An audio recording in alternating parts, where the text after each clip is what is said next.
This is Starkville, where they start them early at Mississippi State on a sun-drenched Saturday with cowbells reverberating through the Magnolia State.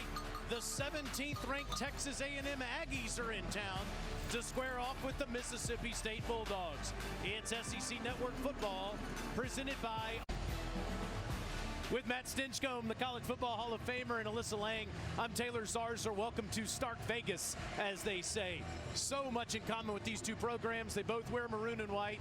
They're both 3-1. Heck, they both used to be called A&M Aggies, but their offenses couldn't look any different in the first 4 weeks of the season. Totally different approaches. You look at Texas A&M, they've had to transition at quarterback. Max Johnson, now the starter for the Aggies, making his third start now. Mississippi State, a known commodity in Will Rogers. In fact, one of the best performers at the quarterback position that you'll find at the collegiate level. He could take over first all time in the SEC statistically as a passer. By the end of the day, what makes him so special? Well, I think it's the accuracy, the consistency that they have out of him at quarterback, because he is the engine. The entirety of this offense flows through him. They'll run the football more, and they have this season, but ultimately what makes it go is the decision-making and the arm of Will Rogers in this Mississippi State passing offense, and he has weapons out wide. He's done an excellent job, not only as he's grown in that role, but also his understanding of what they want to do offensively. Meanwhile, for Texas A&M, Max Johnson is now the starting quarterback for the Aggies after Haynes King was benched after the first two-game stint, and they've lost their biggest playmaker in Ainias Smith due to injury. Yeah, a massive blow to that passing game. So they've got so many new faces that are trying to emerge, and it's going to be by committee, because it's not going to be easy. What you're looking at is effectively 38% of the passing attack of Texas A&M is now voided. No Ainias Smith available for the balance of the season. For more on how the Aggies overcome the loss of Ainias, let's go down to Alyssa. Yeah, guys, I asked Johnson that same exact question. Who steps up in lieu of losing Ainias Smith for the remainder of the season? He said given the work that this entire group has put in since the spring, he's confident in every single one of them. He said their preparation will allow us to move them in and out of position, in the slot, on the outside. I asked him about somebody like a Moose Muhammad. He called him a freak athlete, saying he can go up and catch a lot of passes that a lot of guys can't. He does a great job of creating separation and has prepared so well since the spring. He also added that they haven't really let Evan Stewart loose yet this season. They're looking forward to seeing how he can contribute. He also threw in Chris Marshall, Devin Price, saying every single one of our guys are playmakers. We can't wait to see what they can do today. Lou Griffin watches the ball sail over his head. This is the 16th meeting.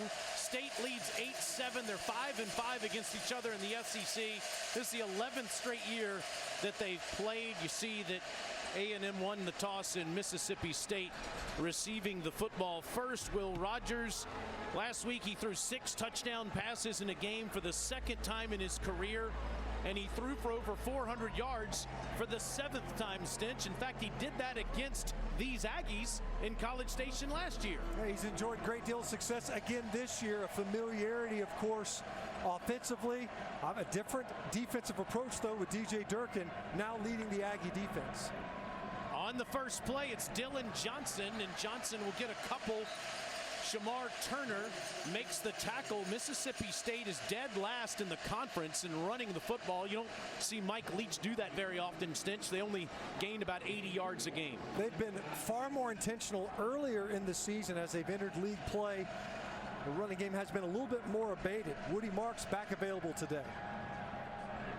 They swing it out to the sideline. It's a first down throw to Austin Williams, 8th all-time in Mississippi State receptions. He now has 125. There's 14 more yards for the senior. You know, Austin Williams picked up this offense quickly early in Mike Leach's tenure. It's a much deeper wide receiver room. His contributions have been a little bit more limited this season. Out to the 41-yard line is where Rogers and the Bulldogs and Dylan Johnson breaks it into Texas A&M territory, where Brian George makes the tackle. It's 11 more for the Mississippi State. Now, there's some opportunity in the run game, and partly it's because Texas A&M has one of the youngest fronts that you're going to find in all of college football. Only one upperclassman along the line of scrimmage.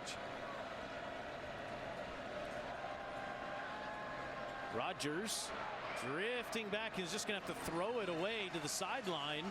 That ball did go past the line of scrimmage. Chris Russell had the pressure there, Alyssa. I talked to Will Rogers about that this week. He said, yeah, if we want to be the team that we want to be, which is successful in the SEC, we got to be able to run the football. We've been able to do it. We have to do it today. They're expecting to see some 5-man boxes from Texas A&M, daring them to run the football. So we said we have to be willing to do that and do it effectively. That's a good point. And Rogers has seen a whole lot of changes in front of him on the offensive line. Stinch will tell you more about that in a second. 2nd and 10. Plenty of time, and throws it into heavy traffic, and it's almost picked off inside the 30-yard line where Damani Richardson had his hands on it. Well, Will Rogers gets away with one here. Damani Richardson, you see him come off the crosser. Now, you had over top of him. He comes off, comes underneath. Will Rogers and Mississippi State offense lucky to maintain possession. 3rd down. We've already seen A&M able to generate pressure with just their down 3.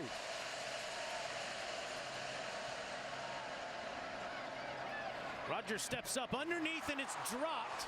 It was Tulu Griffin. He would have been short of the 1st down, would have had to broken a tackle to move the chains, but it's 4th and 10. And Mississippi State will call their offense over the sidelines and punt it away. We talk about the offense running through the passing game. Drops are big, huge in fact. Big for most offenses, but none more so than Mississippi State's because of the focus in the passing game. And one thing to watch is Aniyah Smith out for the season. That means someone else is going to have to pick up the slack. That's Moose Muhammad waiting for this punt from Archer Trafford. Moose, the sophomore from Charlotte, North Carolina. Trafford, one of 2 Bulldogs punters, gets it to Moose, and he makes a fair catch at the 14-yard line.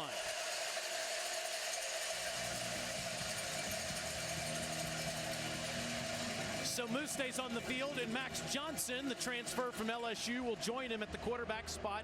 His 3rd straight start, beat number 13 Miami 2 weeks ago, number 10 Arkansas last week, and in both of those games, Stinch, he didn't blow anybody away, but one thing he did, he didn't turn it over. That's right. Didn't blow anybody away, but also didn't give the ball away. Protected the football was the first thing that Jimbo Fisher mentioned when we're talking about the decision from a personnel standpoint around quarterback. And interesting, A&M opening up this game in an empty formation. No backs in the backfield. Johnson's got plenty of time. There's A-Chain lined up at receiver, and Devon gets past the 20, up near the 23-yard line. You talked in the open, Stinch, about how valuable Aniyah Smith was on almost a play-by-play basis. Well, they still got this guy. He's the other one that they lean on. Yeah, when you talk about known commodities in this offense, number 6 is the last one. Everybody else either has to emerge or solidify in their role. That's one way to get A-Chain more touches, is in the passing game. That time lined up as a receiver. Just his 10th catch of the season. It was a 9-yard pickup. Now to the ground, bouncing off defenders and getting the 1st down. It's just 5'9", maybe 175 pounds, but he is physical and breaks more tackles for the 1st. We're talking with Jimbo Fisher. You know, how much can you ride this guy? How many touches can he get, especially in the ground game? Obviously, first 2 plays of the game, he gets a reception, targeted, and then a handoff. He earned that 1st down on his own, and Jimbo Fisher says more than just a speedster. He's got power in his lower body. We saw him, there's no doubt. He's thick from the waist down. Johnson will roll out against his body, tuck it, and get a couple. Jet Johnson was with him the whole way, the leading tackler last year and so far this season. Well, one of the things A&M has to do better is protect their quarterback, whoever it is, Haynes King, Max Johnson. they've really struggled the balance of this season, not only maintaining possessions, but largely because the passer is constantly under duress. One of the ways you can fix that, quick throws, the running game, and moving the pocket. First 3 plays of the game, we've seen instances of each of those. Johnson did pick up 4 scrambling there. Achane, first down Aggies, past the 45. That time, really nice hole on the left side of the Aggie offensive front. Achane, you can see the explosiveness. It's not just a speed guy. We talked about how powerful he is. Not scared to run it between the tackles.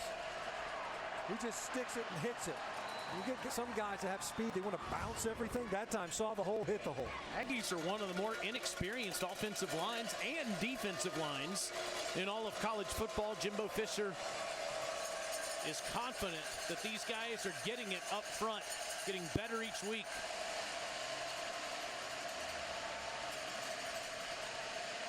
And Max at the last minute keeps it and gets to midfield, taking it out of Achane's belly. Another Jet Johnson tackle. Really slow, really patient mesh right there. Made Jet Johnson ultimately make this play, but before that, the defender had to commit to the mesh point, meaning that handoff where you're deciding whether you press it into the back's belly or you pull it. That time, Johnson did a great job. You have defenders right in your lap, pull it late, pick up what you can.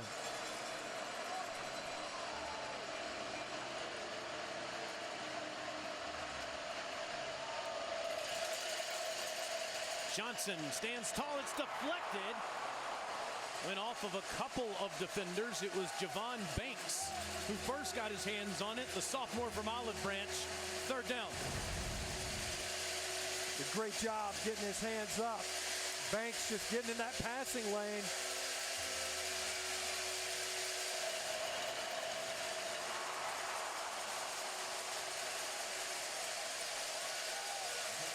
Listen to these cowbells playing in Starkville.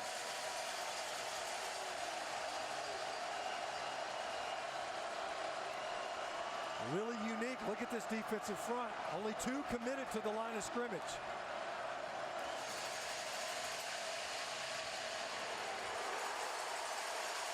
Achane out of the backfield, drilled by DeCamerion Richardson. Fourth down.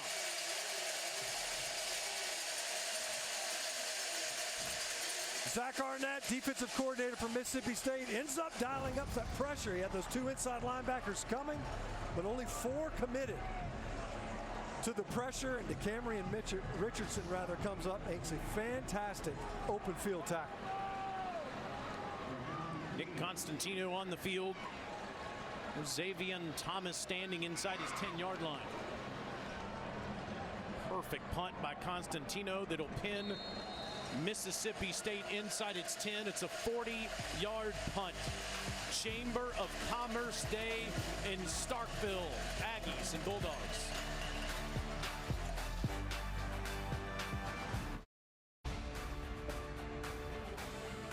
SEC Network Football is presented by Allstate, reminding you that football season is mayhem.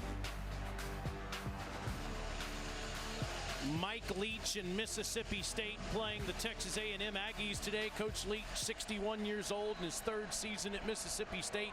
14 wins, 14 losses, 6th among active FBS coaches. He's got one of the best quarterbacks in America that tosses the football to Jaquavius Marks, who picks up 3. Woody, as they call him, missed the game last week due to a leg injury he sustained against LSU. He gets tackled by Damani Richardson, 2nd and 7. We touched on the keys with DJ Durkin from a defensive standpoint for the Aggies. One was tackling. The other was to make sure they don't allow that run game to get going. Trying to get the ball on the perimeter there. An excellent edge defense. On 2nd and 7, they throw it out to the left side, and it's complete to Ra Thomas. Thomas is just short of the first down, where he's tackled by Jalen Jones. You see the accuracy of Will Rogers, the anticipation, knows where he wants to go with the football early, and that'll come in handy today because of that reshuffled offensive front. Nick Jones, the typical starting left guard, out at left tackle now.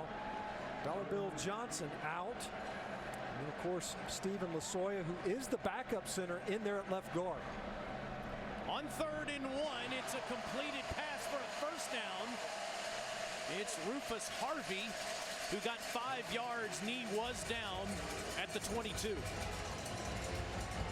Great effort by Rufus Harvey after the fact.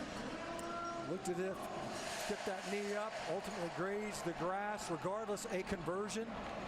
They were robbed of a conversion early because of a drop. Sophomore from Starkville making 2 consecutive catches. As Jalen Jones was ready for him, and Jones is shaken up there after that cut tackle. Rufus Harvey. He's made his debut against Miami a couple of weeks ago. Has made an instant impact in that A&M secondary. We'll take a timeout on the field.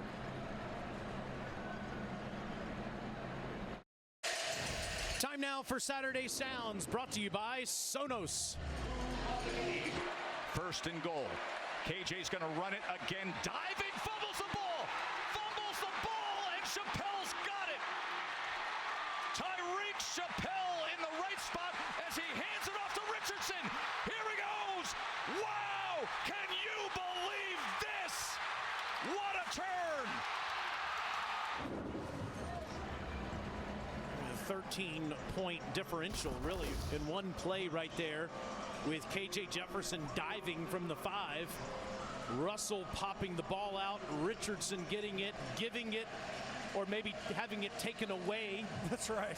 As Chappell originally had it and Richardson had it, and scored the touchdown, and the whole game flipped in Arlington last Saturday. Jalen Jones did go off the field under his own power after getting hit in the head on that last play. 2nd and 7, and Rodgers takes a hit and throws it ahead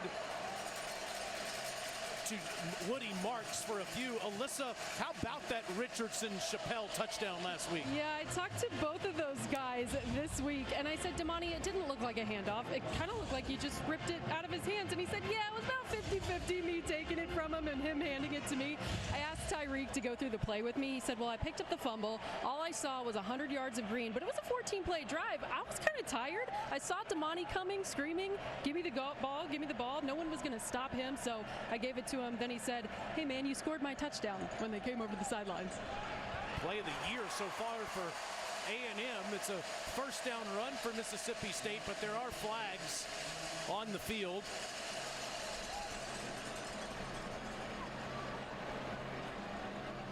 Today's referee is Kyle Olson. Holding, offense, number 63.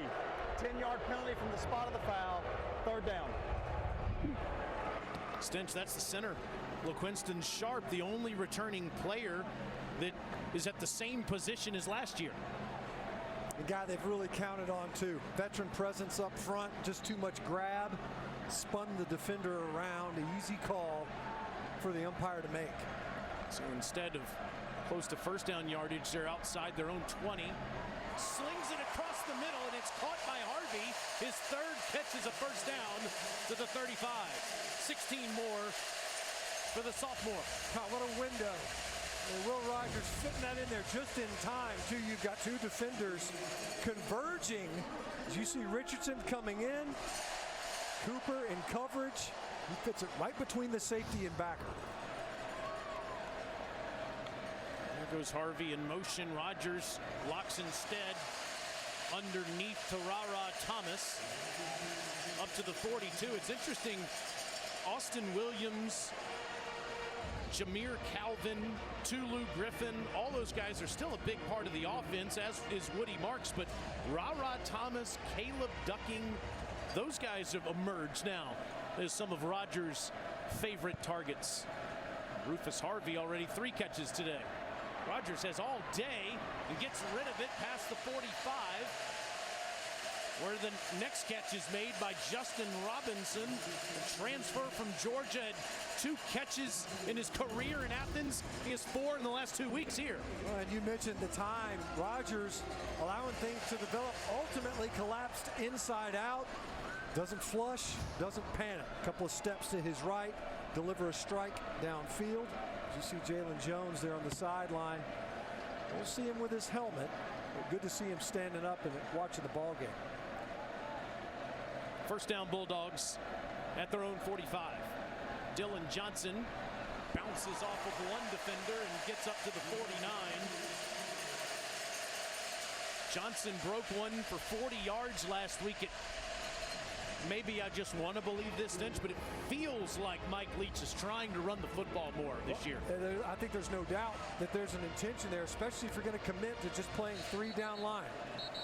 Once again, we've seen that only a handful of times, really, on this drive. DJ Durkin said we're going to have to mix it up as a flag on the field. False start. Offense. Number 64. 5-yard penalty. Second down. It's Losoya starting, as you said, Stinch, at left guard today with Dollar Bill Johnson out.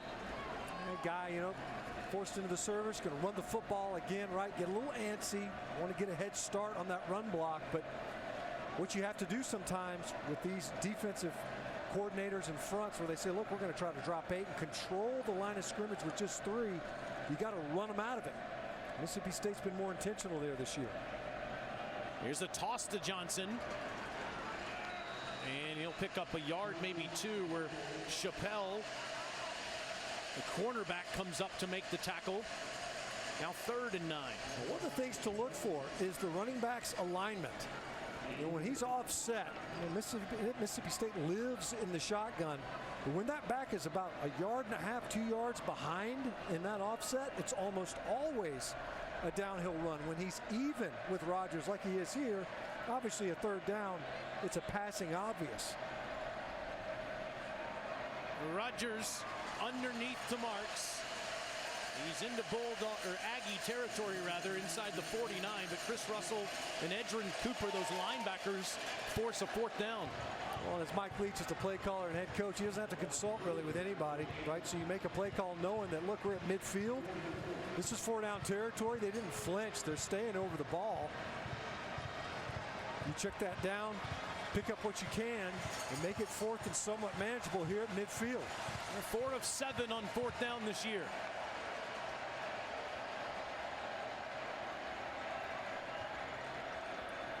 A&M's got Cooper, Edrin Cooper, number 45, sugared up in the line of scrimmage and coming. Running it, and Marks hits the hole hard, and it appears to be enough. Cooper tackled him right at the 45. Let's see where they mark this. How about that? The inserts to the left of the line of scrimmage. Cooper was at the line of scrimmage on the right. You run right at Chris Russell for the 1st down. Russell, the linebacker for the Aggies, was off the line of scrimmage. You call that a bubble. Run it into the bubble. There's no D lineman right there. There's a void. The left guard climbs up. That time Stephen Losoya climbs up, covers up Chris Russell. Enough for the 1st down. Takes guts to go for it on 4th down outside your own 45. And then on top of that, run it. Here's the 14th play of the drive for Rogers. And this will go to Tulu Griffin, and he'll get 1 ahead to the 44. Mississippi State rarely traditionally runs the football in this air raid offense. Instead, they throw it for 2 yards, for 3 yards, for 1 yard, just like most teams would run it for that distance. Exactly.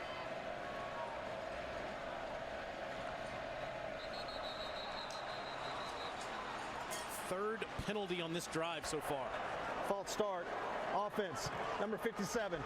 5-yard penalty. Second down. That's both guards now, but that's Cole Smith. He's a regular starter in there at right guard. Looked like Mississippi State was working on the clap cadence. Cole Smith just a little bit early, son of Brad Smith, great football player, spent some time with the Miami Dolphins in the pros.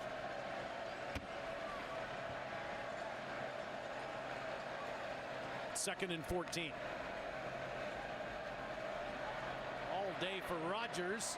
Again into dangerous traffic, and Edrin Cooper got a hand on it. The guy leads the SEC in pass breakups for a reason. Well, and Antonio Johnson, his teammate, is livid, because if Cooper doesn't break up that pass, Johnson picks it off. That's twice now Will Rogers has put the ball in jeopardy. See Antonio Johnson, number 27, just out of the frame. Watch him break. That's a pick going the other way. Cooper can't know that, of course. I'm sure Antonio Johnson may let him know, hey man, that's a pick for me. 3rd and 14 now for Rogers. And he gets it down to the 42, maybe the 43 to Marks. But again, it sets up a 4th down.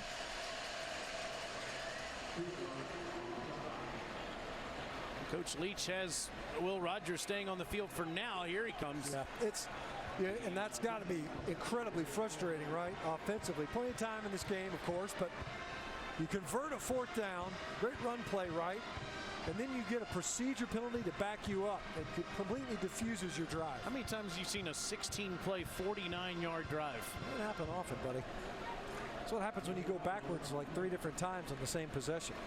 George Georgopoulos is punting this one after Trafford pinned the Aggies deep the first time. And Georgopoulos says, I can do it too. Muhammad did not call for a fair catch, and he does get a couple of yards up to the 10. No score early in Starkville, filled with maroon.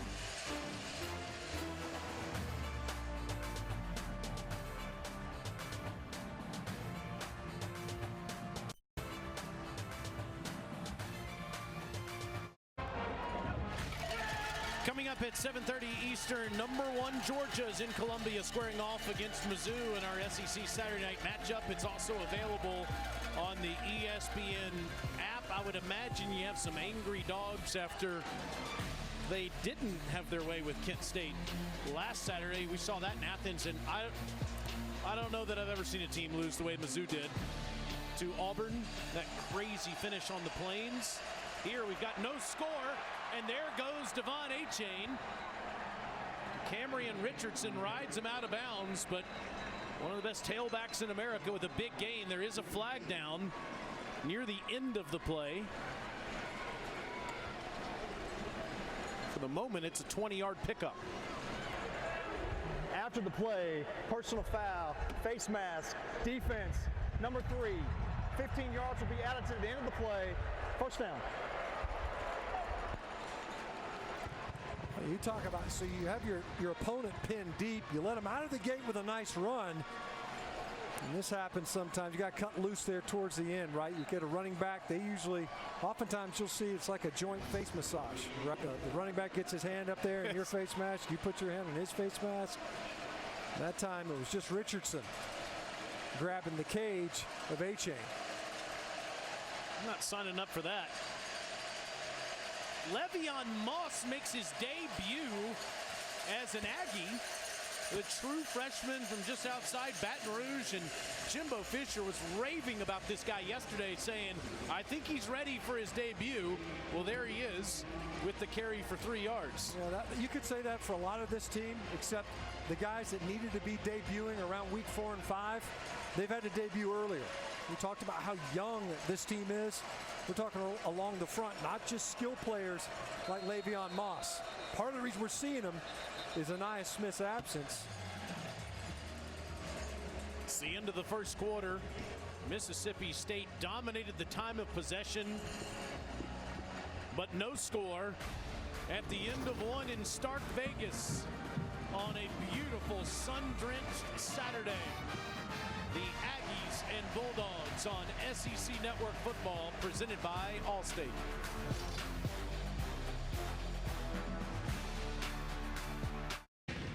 Darian Oka with his studio update brought to you by Arby's. Alabama off to a quick start against Arkansas, up 14-0. Bryce Young takes this in. He's also thrown a touchdown pass, but moments ago left the game pointing to his shoulder. We don't know his status, but it's 14-0 tie. Thank you, Dari. Here, Max Johnson throws behind the line of scrimmage, lateraling to Evan Stewart.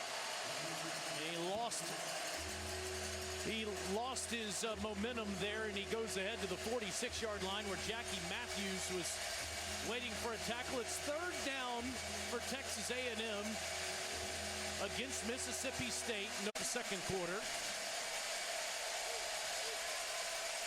So far, Mississippi State hasn't brought more than 4 rushers. Spent a lot of time making sure that they've got plenty of defenders to handle the route tree. Now, only 3. You see now 5 guys in the tackle box. Johnson all day swings it out to A-Chain, and he's game tackled short of the first down at the 46-yard line. DeCamerion Richardson was first. Back to the bench go the Aggies. And number 3 for Mississippi State came to play. Now, he had that face mask penalty earlier, but that's 2 fantastic open field tackles.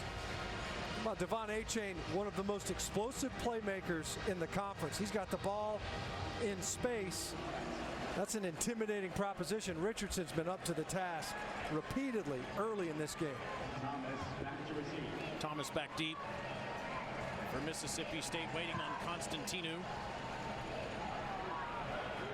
Thomas saw the chance, but is tackled short of the 20. This one's being played tomorrow afternoon because of Hurricane Ian. Quarterback Anthony Richardson in Florida hosts Eastern Washington at the Swamp. Coverage begins at noon Eastern on SEC Network Plus and ESPN Plus. To watch the game, go to ESPNplus.com or download the ESPN app. Thinking about everybody, especially in the Sunshine State, from the Gulf Coast and throughout that state, that have lost power and had damage to their property. Encourage everybody to help the rebuild down there. What has been a trying week. Brian George is in at cornerback, replacing Jalen Jones. And Mississippi State is committing penalties left and right in the first half. It's just inexplicable. False start. Offense. Number 58. 5-yard penalty. First down. It's already 5 of them, Stinch, for 40 yards. It's pretty remarkable. This all along the offensive front. And these are guys, Cameron Jones is a regular starter at right tackle. To be early like that. 1st and 15 for Rogers. Swings it to Johnson, and Dillon is tackled in the backfield for a loss. That's Chappelle. Nice play by Chappelle. A guy that they talk about. He does an excellent job. He's around the football a lot, active in run support. This game, of course, obviously a lot of swing passes, a lot of short routes. Challenges the secondary players of the Aggies to make plays in space. 2nd and 18. Rogers barely got it off to Dillon Johnson near the original line of scrimmage. Richardson there to make another tackle. 3rd down, Bulldogs. And the challenge, of course, is A&M persisting, saying, look, we're going to try to get home, contain Rogers, see if we can move him off the mark, but flood the route tree with defenders. Now, that playbook's been around since Mike Leach came into the conference, but they're allowing the completions in front of them and then challenging themselves to make the tackle so there's no yards after catch. State just 2 of 6 on 3rd down. This is almost picked off. It was Johnson who was thinking about the end zone. That's 2 of them Johnson's had his hands on. Trying to get it to Jaden Walley. It looked as if Walley, you see Walley just shut it down on the route. See Richardson, that's the 2nd would-be pick that he's had. That's 3 different near misses for the Aggie defense in this game. Rogers on different page than Jaden Walley on that route. Johnson, who was the SEC Defensive Player of the Week last week, is off to a hot start today. Georgopoulos at a 35-yard punt. The first time, Muhammad stands at his own 40.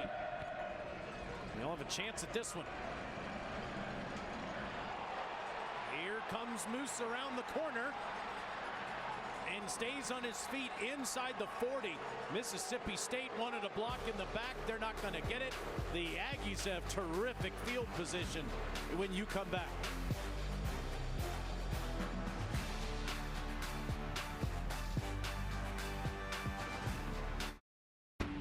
Dorian O'Kane studio. A few minutes ago, I mentioned Bryce Young left the game against Arkansas, pointing to his shoulder. He is out. His replacement, second-year quarterback Jalen Milroe, who takes that to the house. It's 21-zip in Fayetteville. Hope Bryce is okay. Milroe has looked good. is a great athlete, more of a running threat for the Tide. Those are two SEC West foes that these two schools know well. The Aggies have great field position starting this drive inside the Mississippi State 40, and Achane is free down near the 25. He has truly been a one-man wrecking crew so far. And that time, that ball was intended to go outside. What A&M does is they're creating angles at the point of attack. They're trying to pin down on the outside blockers and then pulling the inside blockers outside to escort Achane to the perimeter. Instead, what Achane does is he gets downhill. Watch him run into that void. Bounces out of that big scrum. Nobody gets wrapped up on him. You better bring a friend. He doesn't look that big, but if you're going to get him on the ground, it's going to take more than one. He has 61 of A&M's 70 offensive yards so far, and he's got the ball here inside the 20, down near the 17. Before the game, Jimbo Fisher was talking about the loss of Ainias Smith. Other players were going to have to step up. So far, he's riding the other guy he's been using all season. And on this carry, now this is 5th rushing attempt. And you look at his career at Texas A&M, the most attempts he's had in a game was 20. That was last year versus South Carolina. This is only A&M's 7th trip to the red zone in 5 games. It's one of the lowest totals in college football. Achane finds another huge hole. He fumbles the ball, though, and is picked up by the Bulldogs. Colin Duncan forced the fumble.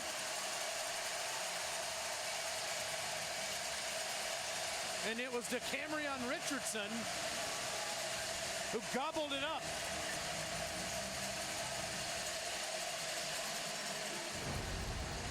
Hey, Richardson, have yourself a day, buddy.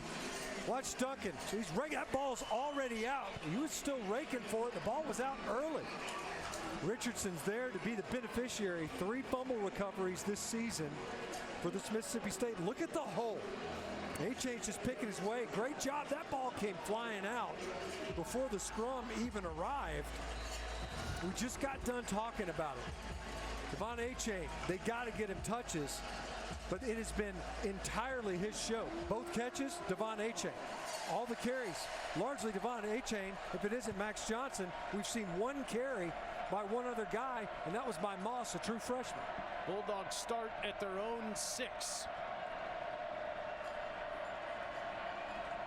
And they'll run it with Price, breaking a tackle up to the 10, and he lost the ball for a second. Price, the redshirt freshman from Pensacola, Florida, who scored his first touchdown of his career last week. He's got the ball there. He's got control of it, and definitely the ground causes that.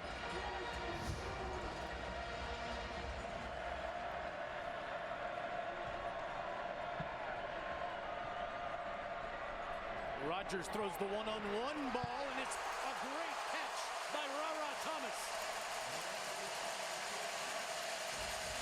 20-yard pickup. It's just a matter of time. You talked about it earlier, Taylor. Mississippi State will kind of dink and dunk you, then they take a shot. That time, Thomas does a great job of fighting back through the defender for the ball. Beat Brian George, who came in the game for Jalen Jones after he was injured in the first quarter, and it's Marks running hard past the 40. About that, you get back over the football. This is not a high-tempo offense, but over the football quickly. After a big gainer, you throw a couple of body blows and run right up the middle.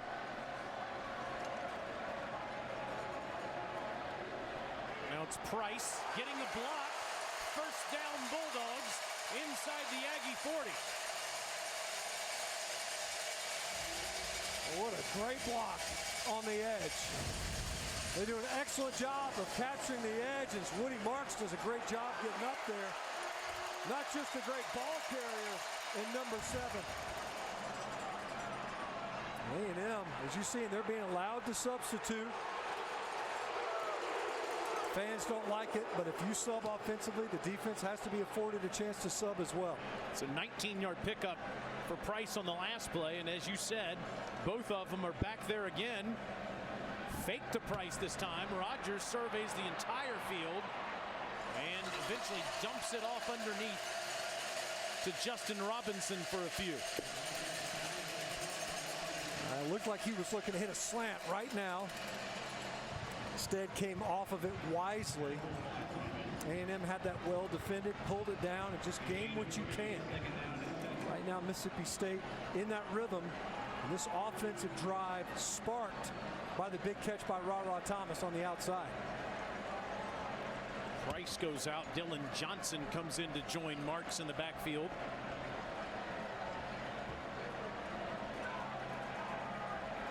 Plenty of time on that play clock for Will Rogers. And that is his 900th completion of his collegiate career. It goes to Justin Robinson for a first down. He's more than just proficient.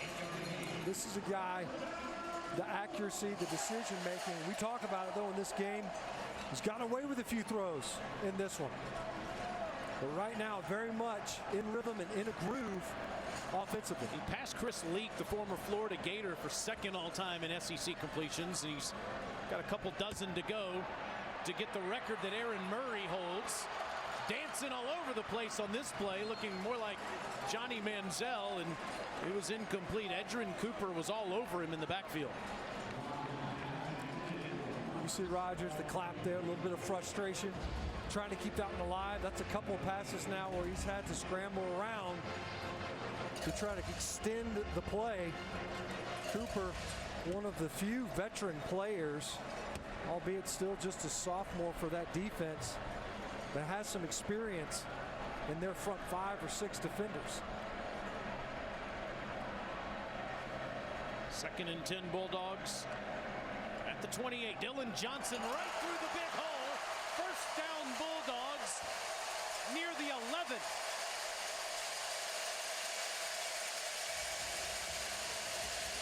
Alert in Starkville. Mike Leach is running the football right at the Aggies. And you see, watch him sugar up. And Cooper comes upfield. A great job by left guard Stephen Lasoya. Just guides him to the outside. And you hit that, it's just a dive play. You're just getting right downhill right now. You got 2 bubbles. Both those guards are uncovered. Linebacker walks up on you. They cover him up. And once you get past the line of scrimmage, you've got 5 yards. And it's a shovel pass to Marks. And Woody's down near the 5. Stinch, we've said Mississippi State has shown more of an emphasis in running the football this season, especially today with Texas A&M's inexperienced defensive line. Yeah, that's one of the issues that they've had this year is run fits, knowing how to fit the run versus an offense like this.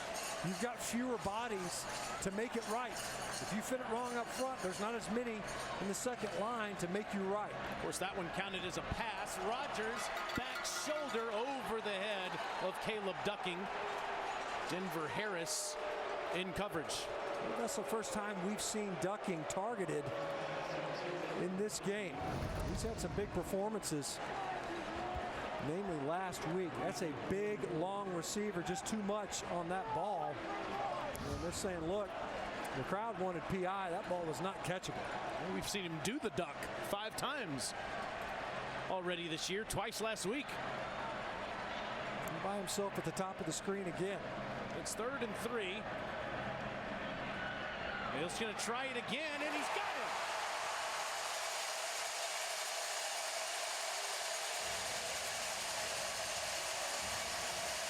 Cue the duck.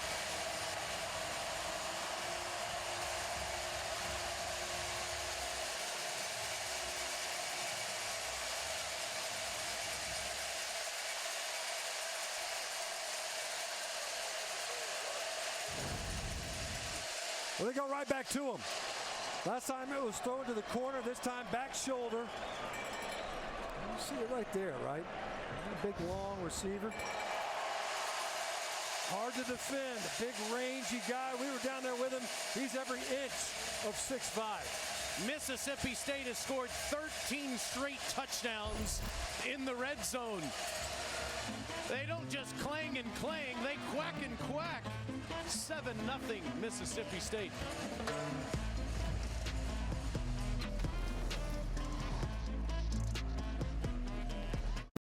Since 1960, the university in Starkville has been referred to as the Mississippi State Bulldogs, but before that, they were the Mississippi State Maroons and the Mississippi State College Maroons. And originally, the school was called Mississippi A&M. But what was their original nickname? The Aggies. That's right, the school originally decided on that nickname as a way to pay tribute to the agricultural training the school offered to its students. Everyone can see that these two schools share the same exact colors, maroon and white, but they used to share the same nickname too. Hard to imagine that right now with this school so synonymous with that Bulldog. It's kind of crazy, right? The way things kind of evolve over time, although as you pointed out, the colors persisted. Mascots change.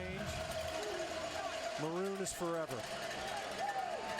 How about the team that will always be called the A&M Aggies, Stench? How do they get going on offense? Devon Achane has been their only option, but he fumbled the football inside the 10-yard line on the last drive. Such a costly mistake because possessions and plays are exceedingly precious for this offense. They just haven't had enough game reps. Achane accounting for 81 of the 90 total yards that the Aggie offense has been able to generate. They just haven't been on the field, and they haven't really been on the field most of the season. Of their 14 plays that they've run this entire half, 10 have been on the ground. Start this drive at the 25. Back to number 6 again. Has nowhere to go and gets back to the line of scrimmage.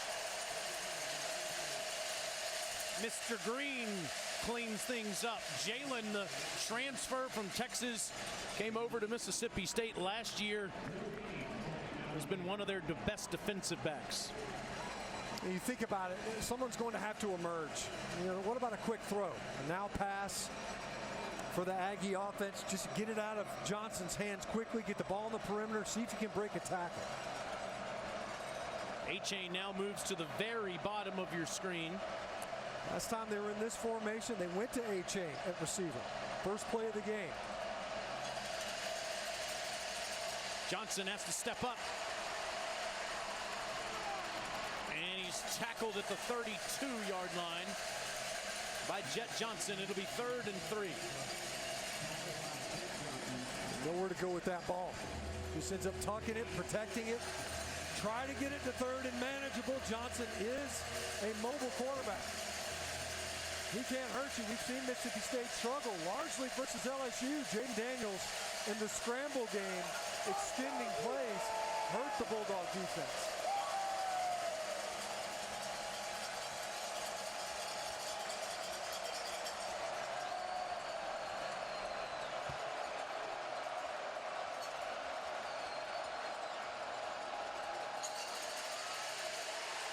Johnson escapes the pressure and gets drilled as he delivers the ball. Nathaniel Watson almost sacked him once and then finished him off as Johnson was getting rid of the ball. The man they call Buki came unblocked. Right up the middle, just not accounted for. Protection scheme, you can't have a free runner in the A-gap. Right up the middle of the line of scrimmage. Johnson, left-handed quarterback, trying to get rid of it. It's a nasty hit your quarterback is taking. Easily could have been a false start. Looked like Fothery at right tackle was a little bit early. Crowd certainly felt like he was. Regardless, A&M struggling to maintain possessions and extend drives. Constantino punting for the 3rd time. This is a cannon. Thomas is going to let it bounce in front of him. And it runs dead for a 38-yard punt. Mississippi State on top and with the football. Mike Leach and Mississippi State lead Texas A&M 7-0. The 1st and 10 line is brought to you by T-Mobile. There it is at the 40-yard line. 1st and 10, Bulldogs at their own 30. Dillon Johnson and Simeon Price standing next to Will Rogers, one of the most effective passers in SEC history. And this is Johnson. And he gets 5 more up to the 35, where Jordan Gilbert makes the tackle. 2nd and 5. I mean, think about it with the penalties for Mississippi State in the first half that kind of diffuse some of their offensive drives. What you can't have defensively is this offense picking up 5 yards on first down runs. His ability to throw is always a story, but I'd argue the story so far has been how effective the Bulldogs have been in the ground game. Rogers will go back to the air and dump it off for a first down. Past midfield to the 47 goes Justin Robinson for 18 more. Haven't been a ton of yards after the catch in this game. Nice run after the catch this time, though. Mississippi State, they throw the football a lot, so it's unsurprising. They average 200 yards a game after the catch. It's 2nd in the conference, only to Georgia.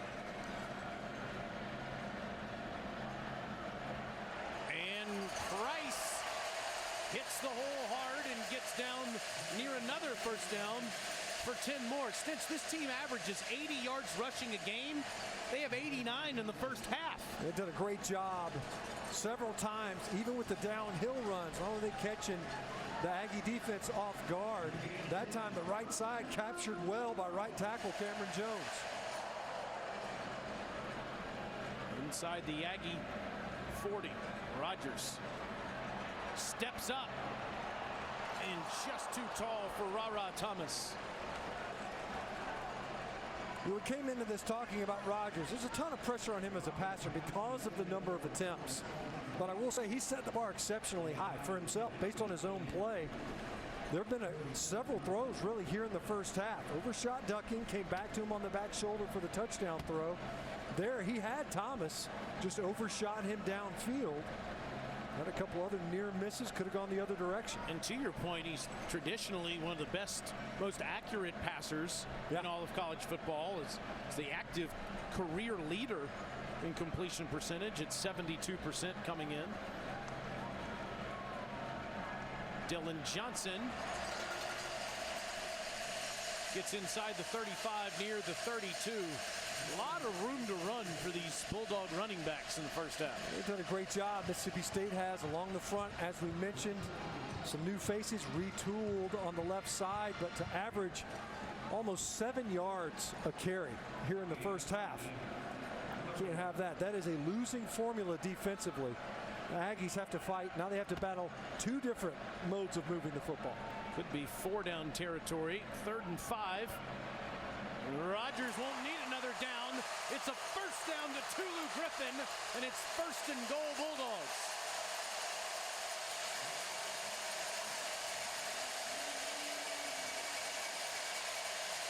"27 yards for the man from Philadelphia, Mississippi." And Rogers got his offense quick, up to the line and over the ball.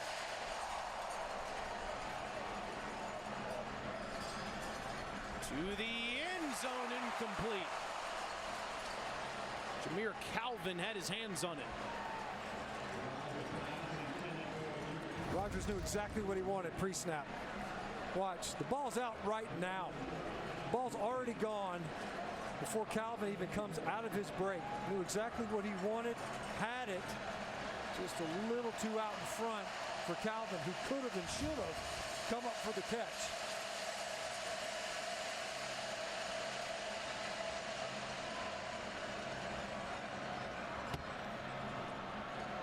Johnson, not much. Shamar Turner, one of the Shamars on that A&M defensive front. The sophomore making the tackle. It's huge. I mean, it's a massive understatement for me to say. Given the number of possessions their offense has had, you got to try to find a way to get a stop right here. You got to see if you can't bow your neck and force a field goal attempt by this offense. Big play that time on 2nd down by Shamar Turner. It's a 45th offensive play for Mississippi State in this half.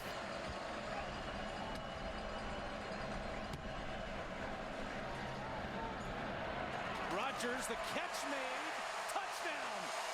Rufus Harvey gets that right hand in.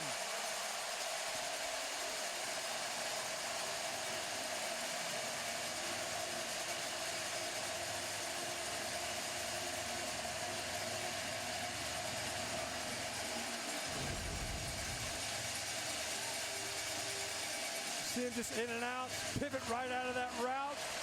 You're baiting Johnson on the inside. And, it was pretty close. And I'm sure they've had a couple looks at it already.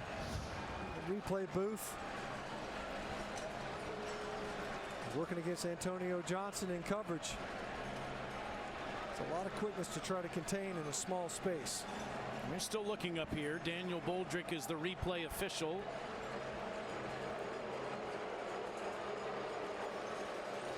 That leg was very close to the surface.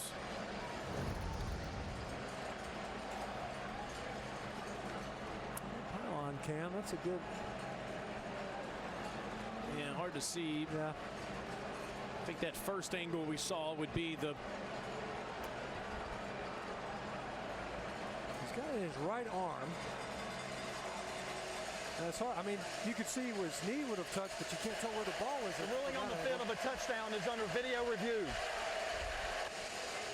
This might be the best look at it. Watch his left knee here. Even then, it's hard to tell. Or his left elbow, for that matter.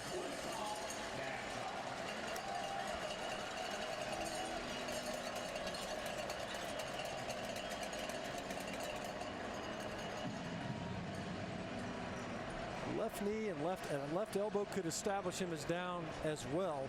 Where's the ball when either would have made contact? To me, it looks like by the time his left elbow makes contact, the ball's clearly broken the plane. It's that left knee that's in question.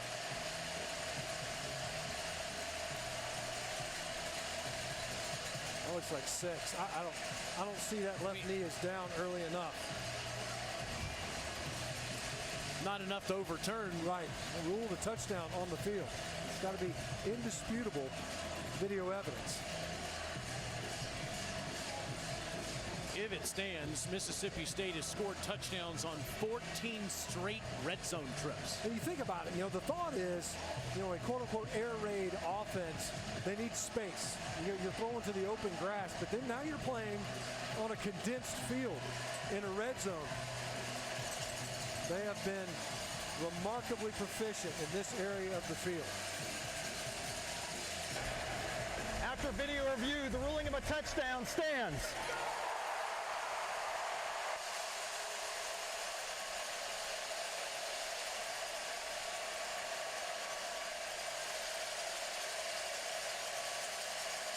Rufus Harvey has 2 touchdowns on the season. And Will Rogers has 18 passing touchdowns as he continues to rewrite the Mississippi State record books. 10 plays, 70 yards. The junior from Brandon, Mississippi. They're going to hang number 2 up in Davis Wade Stadium someday. 14-0 Mississippi State.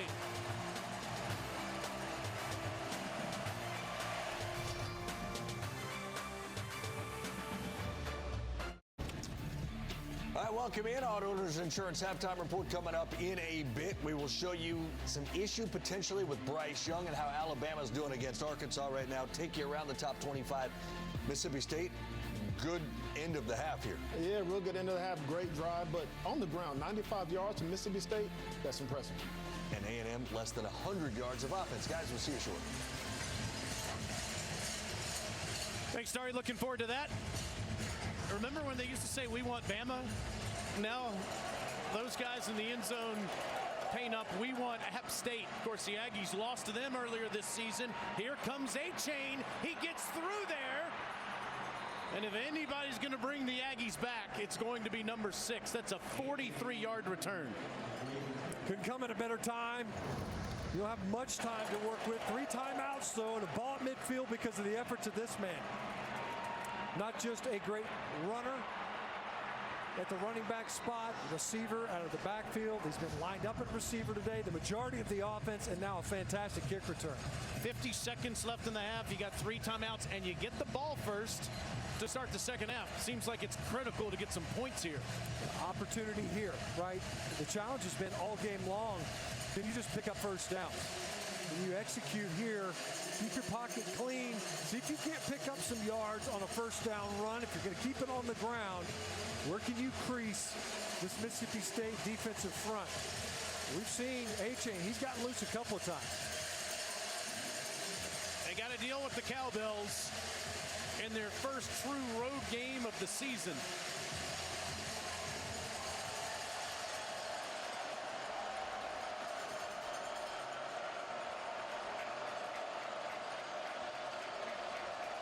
Johnson on the low snap, and he's going down. Diving back ahead to the 37, but J.P. Purvis was untouched. Once again, in the middle. Just not sound. Overloaded in the A-gaps. That time the right guard and back took the inside rusher. Purvis comes clean. Bad snap. That's low. They've had difficulty with the center quarterback exchange. Bryce Foster, one of the few experienced guys along that front, missed a lot of time in camp. He's had a lot of low snaps, hurt them last week as well versus Arkansas. Hey, Alyssa, I was talking about it being October the 1st, first road game of the season for the Aggies. Need to get some points here. Yeah, and quite the challenge with those Cowbells, as you mentioned. We know what kind of home field advantage it is here in Starkville. Of course, I talked to this A&M offense throughout the week, and you know they practice with noise, but it is hard to recreate the sound of the clangah. So you can see how that's affecting him. Also, a chip on this Mississippi State defense's shoulder. They remember what Max Johnson did coming into Starkville with that LSU team beating the Bulldogs a season ago. Good point. They'll stop ringing them until Max gets the snap, and then they'll be back after it when he has the football. Listen.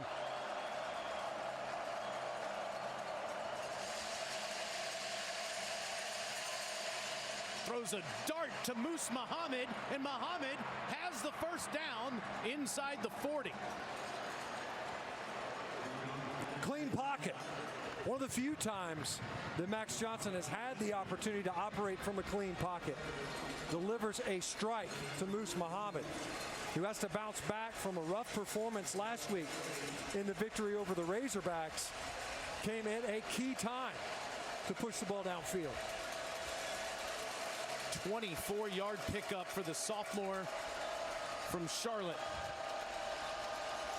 It's only the 4th completion for Max in the first half. Drifts back, throws into double coverage, and incomplete. Was looking for Moose again.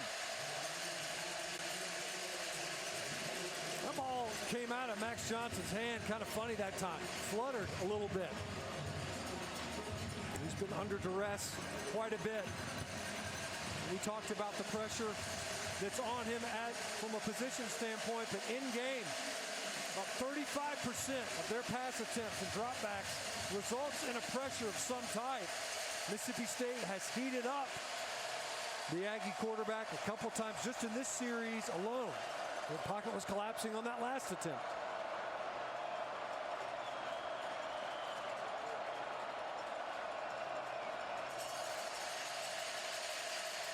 Johnson underneath.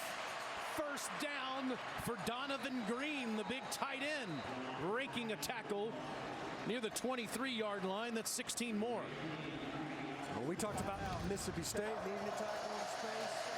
A&M just took a timeout. Donovan Green, the true freshman, how about that run after catch? Secure it and get upfield right now. Aggies want to make sure they're able to capitalize on this opportunity, and Green's over there a little bit shaken up after that play. But all this was set up by Devon Achane's return. Broke that thing all the way to the 50. Gave the Aggies a short field. They weren't able to capitalize on a great field position earlier. Can they do it here right before half? A crucial offensive possession where the plays have been precious, sparse for the Aggies offensively here in the first half. Got to get some points if you're Jimbo Fisher. You get the football first in the second half. 23 seconds left with one timeout.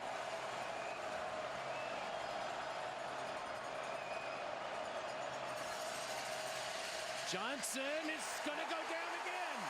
Randy Charlton.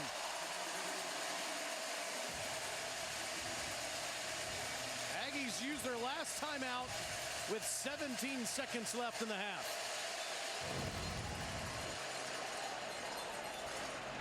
Jet Johnson coming off the edge. He ends up gaining on the inside. Great job late, because that ends up opening it up for Randy Charlton. Texas A&M, their third and final of the half. You're going to get that sack. Timeout. You get in the red zone. 2-minute drill.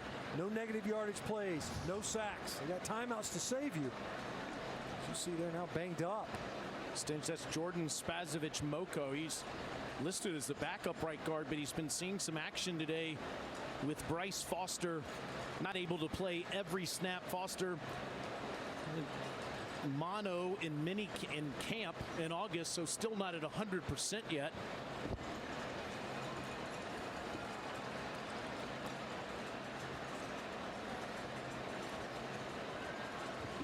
Sophomore from Australia.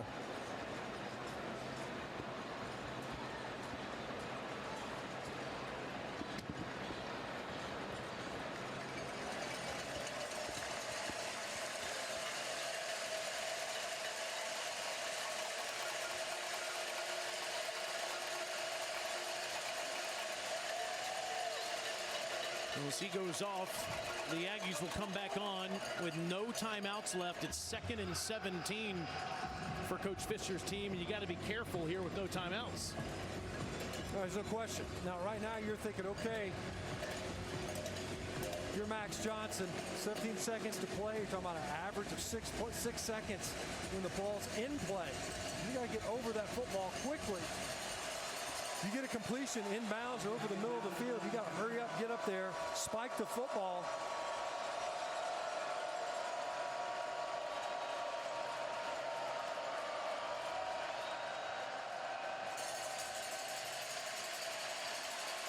Johnson to the end zone, incomplete.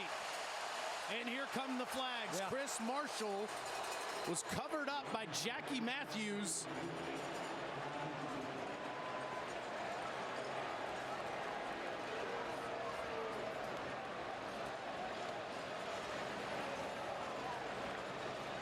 Matthews panicked a little bit.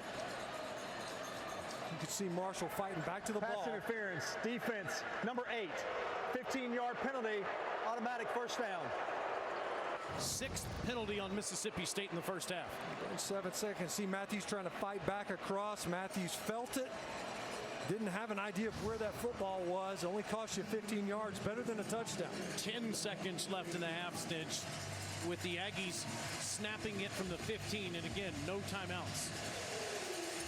You see much shorter football field here now for Johnson.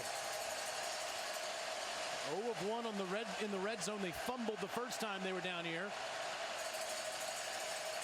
Johnson can't take a snack. It's fumbled and picked up.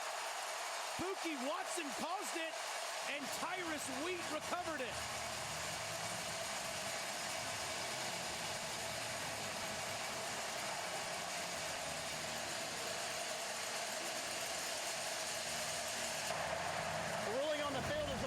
Recovered by the defense. First down, Mississippi State. Please reset the game clock to 4 seconds. 0-4. State's been attacking the A gaps over and over and over again. This time it's a twist game. Bring 2 second-level defenders. There's confusion between the back and the guard. Who's picking up who? The 3rd sack by Mississippi State on this drive. And once again, a turnover by the Aggie offense undoes a scoring opportunity, the 2nd of the game. Both in the red zone. Both in the red zone. You don't get the touchdown, you pick up the PI. About as best as you could hope for. Only burned 7 seconds. And you end up turning the football back over with no points to show for it. Some teams take a knee at the end of the half. Leach still lines up in the shotgun, marks runs it ahead for 8 yards, and the Bulldogs carry a 14-0 lead at the half. Remember, the Aggies were down 14-0 to Arkansas last week and came back and won that game. Coming up at halftime, you can watch the live performance of the famous Maroon Band at Mississippi State University on SEC Network Plus. Start streaming now on the ESPN app. Let's go to Alyssa and Coach Leach. Coach, how's your defense been able to be so effective so far? What's that? How's your defense been able to be so effective so far? Well, when they do their job, they're pretty good. We got to be better at getting home because I think we can put even more pressure on him. Thanks, Coach. Great job, Alyssa. You caught up with him. 14-0 Mississippi State leads A&M at the break.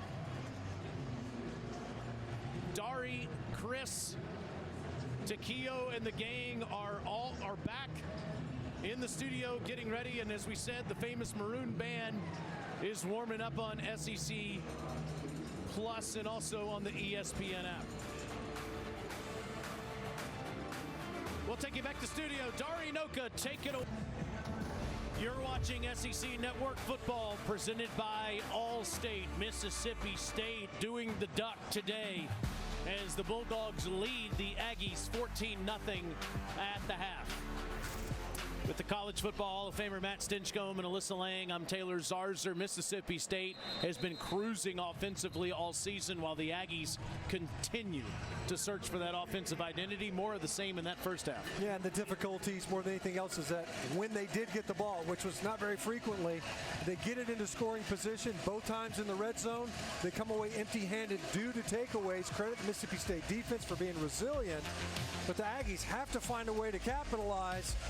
And among the highlights offensively for Mississippi State, able to find Caleb Ducking after 2 attempts to him to the right side of the formation. You stick one in there. Rufus Harvey gets in there. And, of course, we talked about the turnovers. Colin Duncan stripping Devon Achane. DeCamerion Richardson coming up with the recovery. And then the pressure. Max Johnson gives up the football. Tyrus Wheat comes up with a recovery to defuse right at the end of the half. The lone bright spot there, seemingly outside of the other possession for the Aggies. And those are the first half stats brought to you by Bear. Those 2 turnovers were critical with the forced fumbles on the bottom of the graphic. Mississippi State owning the time of possession. Aggies do get the ball first. And Achane fields at the 6 at a great return in the end of the second quarter. This time he gets down to the 23. Let's go down to Alyssa. Yeah, guys, Matt Stinchcomb essentially repeated what Jimbo Fisher just said to me when I asked him how they can generate some more offensive momentum. He said, well, we've been able to move the football. It just comes down to those turnovers. He said defensively, pretty simple. We have to get off the field. Meanwhile, Alyssa, we have injured players for both teams that are down near the 25-yard line.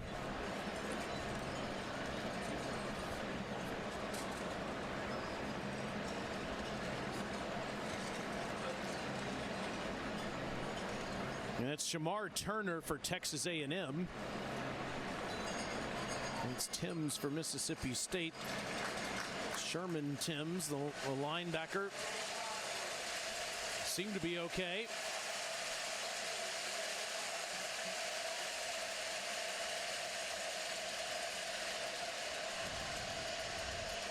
Hard to tell what happened there. Oftentimes, what people don't understand, the most violent play in maybe all of sports is kickoff. The return team, the coverage team, a lot of collisions out there. You would have to think that Max Johnson is going to have to be more effective in the passing game in this second half, Stinch. Just 5 of 8 passing for 50 yards in the first half. Well, another playmaker is going to have to emerge for this offense other than Devon Achane. I mean, literally, you stop number 6, you stop the Aggie offense right now. Can't stop him here. As he gets out past the 30, Jet Johnson makes the tackles. 9 more for Achane, who now has 79 yards rushing. We talked about how he does a great job running on the inside. Good job there. It's just a divide zone. He ends up hitting it straight downhill. Not scared to put his foot in the ground and explode through the line of scrimmage.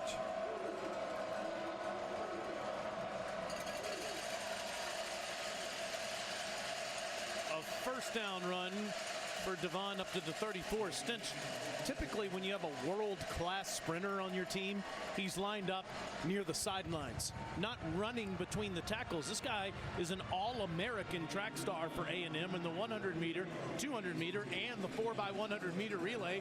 And then he sticks his helmet in between guards and tackles and defensive linemen on the football field. Yeah, I don't know about you, but usually the perception of sprinters is they're kind of divas, right? It's delicate flowers. They run fast, but you don't want to mess with them. Nothing delicate about this guy. Max Johnson trying to escape the pressure. Great job there to complete it to Evan Stewart for 9 more. Buki Watson was all over Johnson in the backfield. Great job by Johnson. Slamming on the brakes, he flies right by. Comes off that play action fake. Watch him slam on those brakes. He's left-handed, buys himself a little bit of time, and Stewart, who was blanked in the first half. Guy they tried to get him the football was a backwards pass on his lone catch in the first 2 quarters. First down, A-Chain flying through those holes. Down to the Bulldogs 41, 16 more. You talk about the importance of starting the game fast. There's nothing more important than starting the second half fast. Everyone's covered up. Look at that movement by the offensive front. A maligned one at that. Didn't have a great first half. Had a couple of bright spots. Otherwise, a difficult first half. That time, the right side of the Aggie front with great push. Anaya Smith out. A-Chain's the horse, and he's got over 100 yards now with that run. Tyrus Wheat able to trip him up. A-Chain now with 15 touches in this game. And Jimbo Fisher said usually we like to get him 19 or 20, but this guy's got plenty more in him too. Yeah, and what they're doing right now, we talked about Mississippi State, how active they are along their defensive front. They do a lot of stunts and twists, especially on rundowns. That's not always easy when you're in man blocking schemes. You can get confused. It's basically the same concept over and over again on this drive. Zone to the left, zone to the right. Everybody step with your left foot. Everybody step with your right foot. Hit whatever shows up.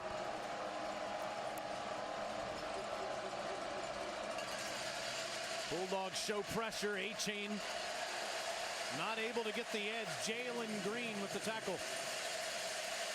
Did it again. It's zone to the right this time. That time, a shoestring tackle. It started with a runaround tackle off the edge. It was able to trip up A-Chain. Big third down. It's been a difficult down all game long for Texas A&M. They haven't had a ton of them, but they're 0 for 3 in that third down. A-Chain in the backfield. Who can emerge at receiver that can be targeted in the passing game?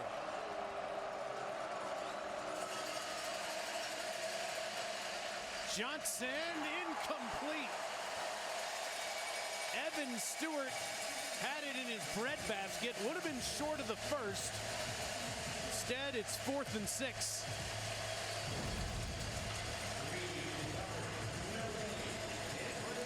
Jed Johnson right in Max Johnson's face. Regardless, Stewart still should have come up with it. It didn't matter. A&M saying, look, we've had limited possessions. Let's go for it. It's the first time all year they've gone for it on 4th down.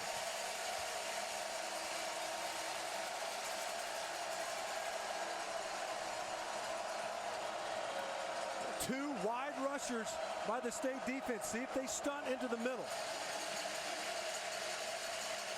Johnson gets rid of it, but Stewart is drilled well shy of the first down, and it's Jet Johnson again.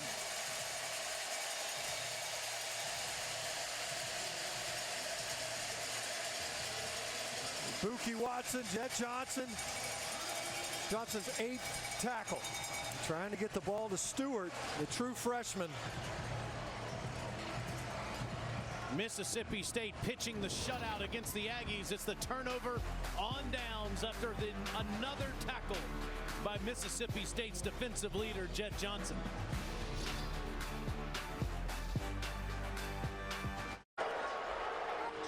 During the break, we had a huge turn of events. Bookie Watson has been kicked out of the game for targeting. He launched with his helmet here on Max Johnson, Stinch. Watch this. Yeah, it's all the elements. Really stupid play by Watson. I mean, you're off the field right here. You launch, head or neck area, defensive player, the whole deal. And so not only are you out of the game, but you just gifted your opponent a first down. And he's going to miss the first half here against Arkansas next week, and he has wreaked havoc on the Aggies so far today. A really, really poor decision on what has been a strong performance from Watson. It's not necessary. So it gives Texas A&M new life at the 20-yard line. This is their third trip to the red zone. They're 0 for 2 today with 2 fumbles.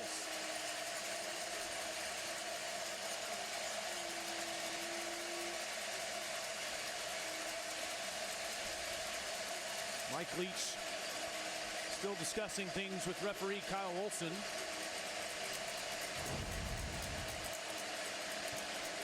Johnson was buying time. The pressure had flushed him out. You see Watson there. There's no disputing that that was the definition of a targeting play.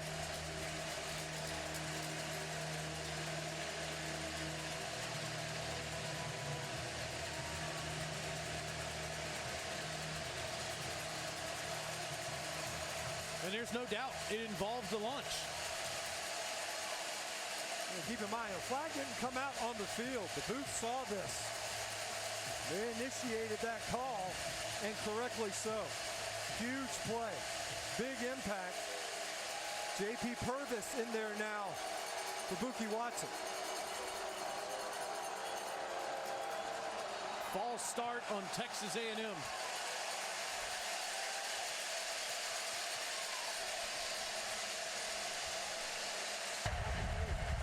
False start, offense, multiple players, 5-yard penalty, first down.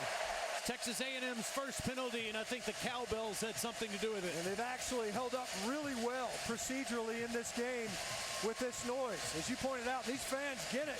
They know when they can ring them and when they have to stop. But it couldn't come at a worse time. I think the bluff, the pressure bluff from the defense also triggered the right side of the Aggie line to fall out of their stance.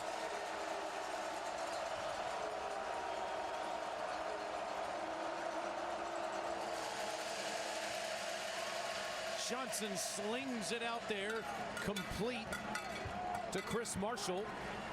It's a pickup of 9. It'll be 2nd and 6.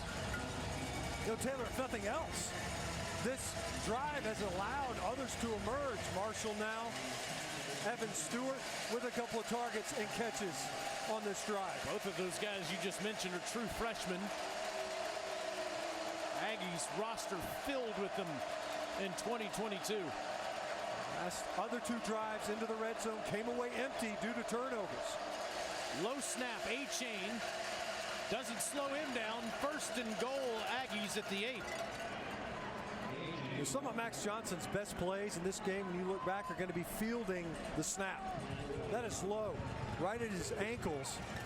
You got to field it, get up, without throwing off the timing, because you want A-Chain to get that ball and get downhill. A great job of fielding it cleanly and getting it into the belly of his playmaker.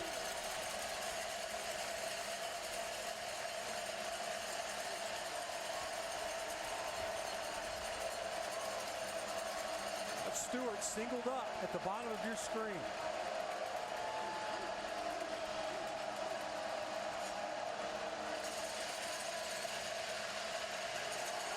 Maybe a yard. Nice job by the Mississippi State front right there. They were loaded up on the right side of the Aggie front. Cameron Young, quietly one of their best defensive linemen. They get his name called a lot. He's making his 17th straight start today. A great job of anchoring inside, especially when they only have those 3 down linemen. This time a 4 down front for Mississippi State. Tyrus Wheat there on the edge, number 2. Another bad snap. Johnson picks it up, throws it away.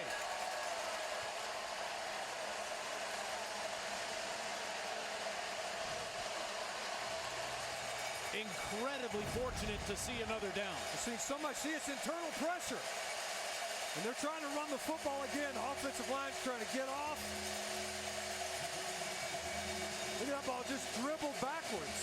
Bryce Foster did not get that snap up. It rolled back to Max Johnson. We talked about it earlier. He was able to field it cleanly that time.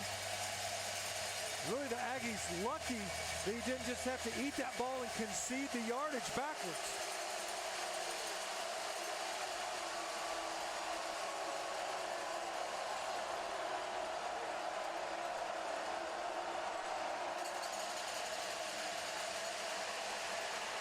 Johnson, it's dropped. Evan Stewart.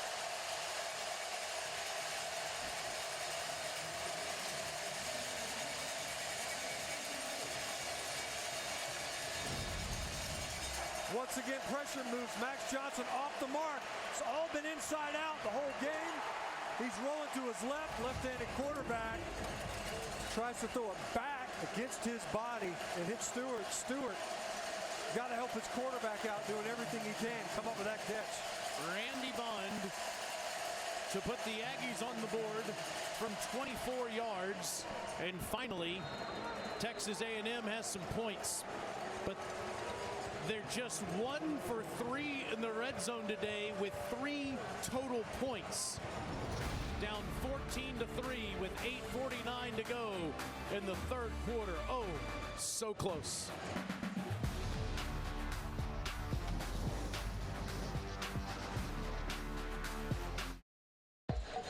There's so many great places to eat in this conference, and 44 Prime, Roy Oswalt's place. 3-time All-Star baseball player. His joint's pretty nice now. Cool scene in there, a lot of grub, delicious grub in fact. A bucket of lobster mac, a tower of red velvet cake, and a mountain of regret. Oh, Look at love that. This guy spent about 30 minutes face down in the feed trough. And look at that. Life's all about decisions. That's our statistician, Kevin Maloney, of Mississippi State alum. Pace yourself, man. Pace yourself. He had a rough night. He was busy. It was an active night. It was come up for air, pal. It's like sitting next to a wood chipper. I gotta give Alyssa credit. She crushed the meal as usual. Well, came in fearless last night to that place. Here's the return by Tulu Griffin. Past the 25. It was an incredible meal, I have to add in on this. And I also enjoyed watching Stinch bully our statistician into finishing his steak. That was all That was encouragement. great. That was just encouragement. Don't miss this opportunity. My favorite part is Alyssa looking at Kevin. You see my plate? It's clean. Yeah, for real. I'm not going to order a steak and not finish it, y'all. Yeah, I'll tell you what, man. Ryan Jackson, that guy he's a mixologist of the stars. Dude's talented. It's a great town with great food. Love coming here to Stark Vegas. 14-3 Bulldogs up on the Aggies at their own 27-yard line, and Dylan Johnson is past the 30. If you've been flipping back and forth, watching that Alabama-Arkansas game, watching us, you may not know this, but Mississippi State has been committed to the running game. That's right, Mike Leach air raid. They have 107 rushing yards today. They only average 80 in an entire game. And here we are in the middle of the third quarter. Back to the air raid. It's ducking. Scored a touchdown and coughed up the ball. And here's Texas A&M's chance.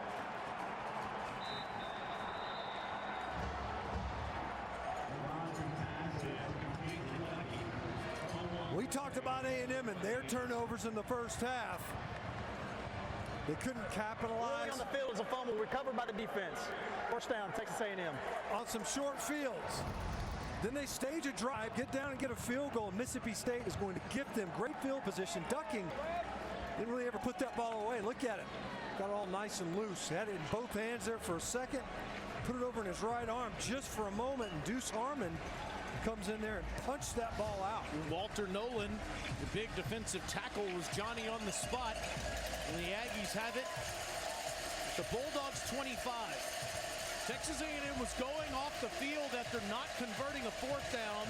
Buki Watson targeted Max Johnson for a fresh set of downs. It led to an Aggie field goal, and now Texas A&M starts this drive at the Mississippi State 25 after the turnover.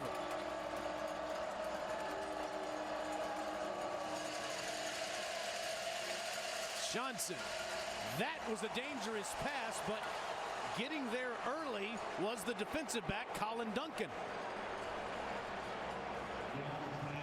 Achane, the intended target.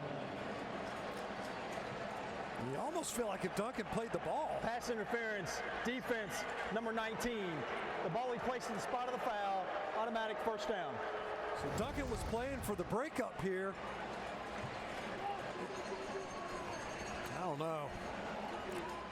He played through the receiver. Yeah, I don't know. Was it early? Because that ball was way upfield from Devon Achane. That's a fortunate call there for the Aggie offense. That makes more sense from that angle why Duncan wasn't playing for the ball. He didn't have a shot at it. Bulldogs played basically mistake-free football for a half. They've been making plenty in the third quarter. Defensively, especially here. Achane goes backwards. Sherman Timms. It's a loss of 6. That's the most Mississippi State looking linebacker I've ever seen. Sherman Timms. The flow is back in 2022. Did a great job of playing against Layden Robinson. Played right through his reach block. Got upfield, shed the block, got upfield, got that negative yardage play. You don't see Achane going backwards very often. You know, some of these procedural plays, bad snaps, and A&M have this habit of going backwards when they get into the red zone.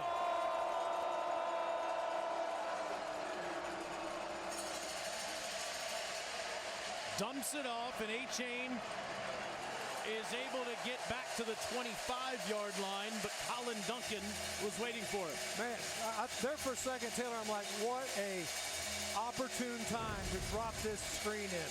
Haven't seen the screen all game. Pressure right now. Look at all the opportunity. Whiff out front. Get those big guys out front. You got to get on those guys. Colin Duncan just knifes through the would-be block.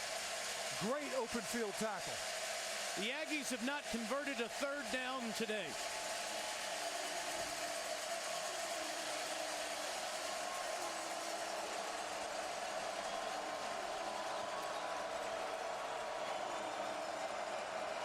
The state defense been committed to pressuring. Here they come.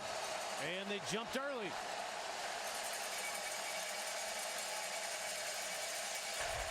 False start.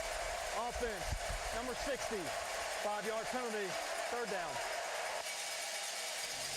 Left tackle Trey Zoom. Look at Jimbo Fisher. He's like, I mean, what do we do? You were able to extend the drive. On the previous possession, you drop a touchdown pass. You get a turnover, and you started on the 22-yard line. Next thing you know, you're snapping it from the 31. Well, the cowbells are up and ringing now.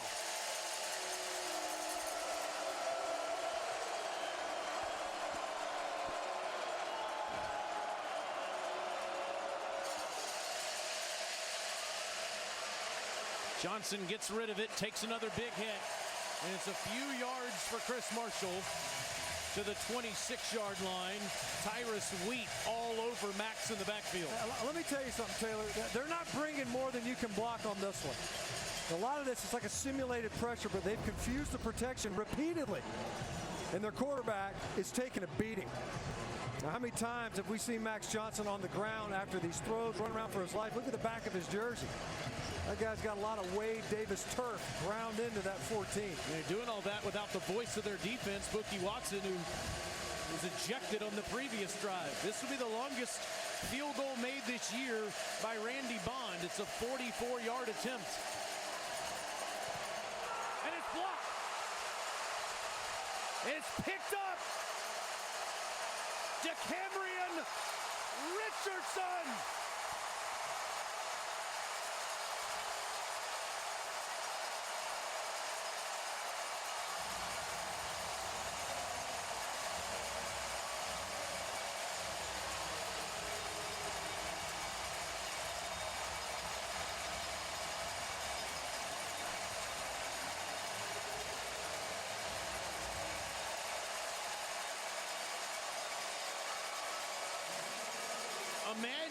Forbes blocked it, and Richardson recovered it.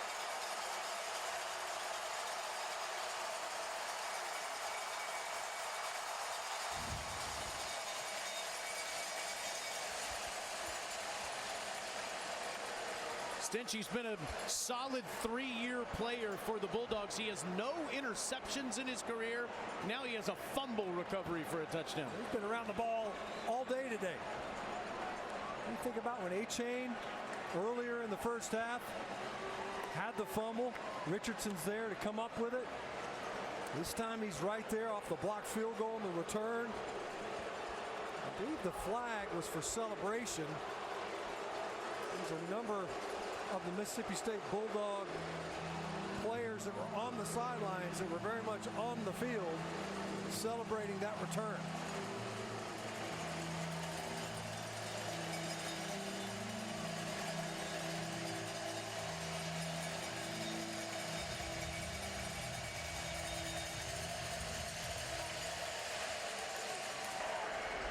After the play, unsportsmanlike conduct on the recovering team.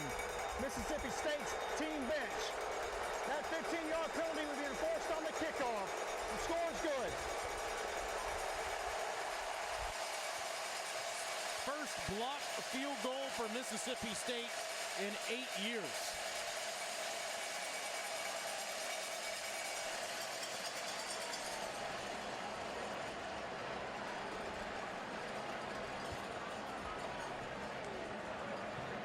Rabin makes it 21-3. It's been a wild third quarter.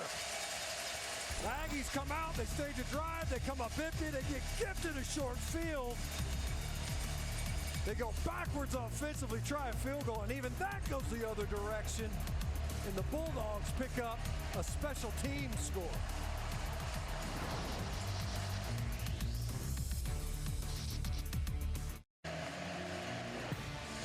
Tonight, wrap up week 5 with SEC football final. Dari Nowkhah, Chris Doering, Benjamin Watson, and Zakio Spikes. They take you through the stories of the day, break down all the games. It's at 10:30 Eastern, or whenever Georgia and Mizzou are done. It's right here on the SEC Network and the ESPN app. We're talking about Mississippi State, all of the turnovers they created today. DeCamerion Richardson has a fumble recovery and also a field goal block recovery. Just scored on the last one. This is Jalen Preston, and he gets drilled short of the 30-yard line. But I can't wait till then. Let's talk to Dari Nowkhah right now. Studio update on the Hogs and the Tide. It has gotten wild in Fayetteville. Bama was up 28-0 at one point. Now 28-17. Bad snap on a punt. Arkansas gets it on the 3. Rocket Sanders takes it in. 23 unanswered for the Hogs. It's 28-23 Alabama late third. Keep our eyes on that, Dar, as you missed it. Bryce Young injured his shoulder, and Jalen Milroe in at quarterback in Fayetteville. These two teams play those two teams next week. Max Johnson down 21-3. Tripped up after a minimal gain. It was DeMonte Russell. You know, we were talking with Zach Arnett earlier this week, defensive coordinator for Mississippi State, about the LSU game, whether he would change things versus a mobile quarterback. So, you know, I think we would have been more forceful along the edges, less escape routes. That time, Max Johnson almost got loose. Great tackle by DeMonte Russell, right around the shoelaces of number 14. Johnson dumps it off underneath, and it's Moose Muhammad to the 34, but it's only a pickup of 5.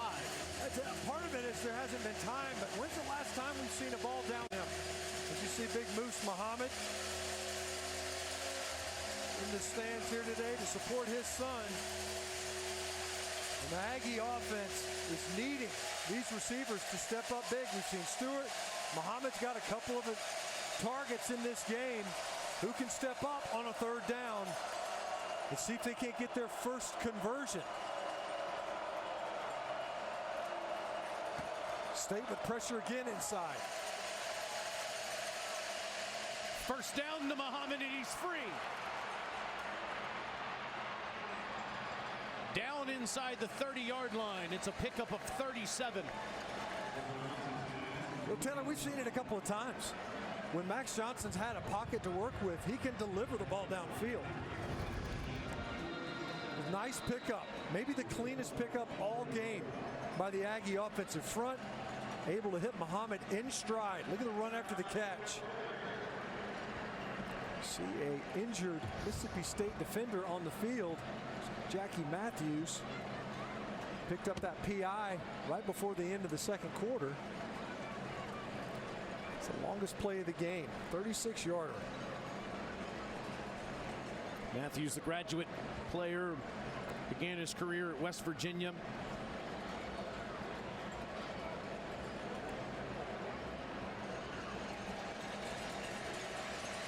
So he's just a little shaken up. A little gimpy as he heads to the sidelines.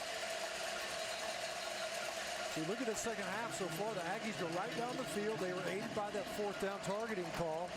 Came away with 3 points. You get a short field, you go backwards, you get your field goal blocked. But now you've got an opportunity. You've moved the ball, you get an explosive play, your biggest play on offense all game because of the blitz pickup.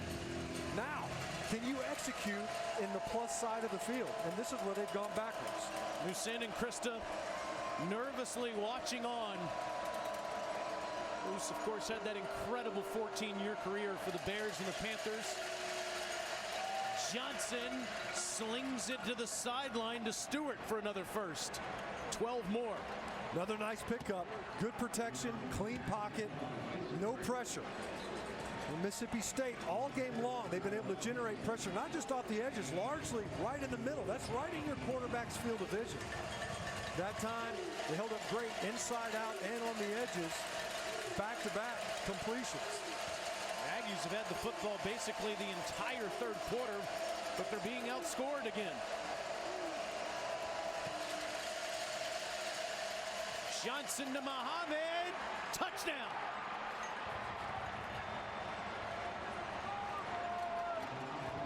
'18-yard reception after the brutal game he had last week. He's in the end zone this week for the Aggies' first touchdown. Proud dad. Muhammad working in the slot versus safety Colin Duncan. Max Johnson knew he had what he wanted. Muhammad helps his quarterback, does a great job coming, turning around, high pointing that ball. 3 clean pockets, 3 completions in a row. Here's a flag down as we'll check that. Offside. Defense number 13 in the neutral zone at the time of the snap. That penalty is declined. Score's good.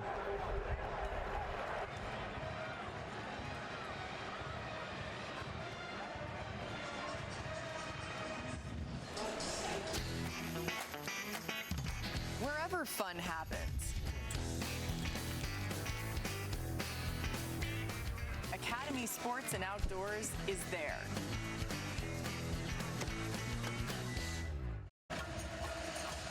Brad Johnson's kid finds Muhsin Muhammad's kid for a touchdown, and it's 21-10. Moose and Krista, a little bit of a smile on their face. He was one heck of a Michigan State Spartan before he starred in the pros for the Carolina Panthers, and he has become a huge member of our community in Charlotte, North Carolina. His wife Krista next to him. And Moose, his son, has really taken over the spot that Ainias Smith was lining up on the football field. Jimbo Fisher's quick to say it's not just Moose. Everybody's going to have to step up with the loss of Smith. Well, and so far, up until this drive, really this half, they haven't done it. They've now had the opportunity to do so, and were able to capitalize. Best drive far and away. This second half, they've been able to stage 2 nice drives. Came away with 10 points. Can Aggies persist? Can they keep that going? And Mississippi State conceding some of that momentum they picked up off of that blocked field goal for a score.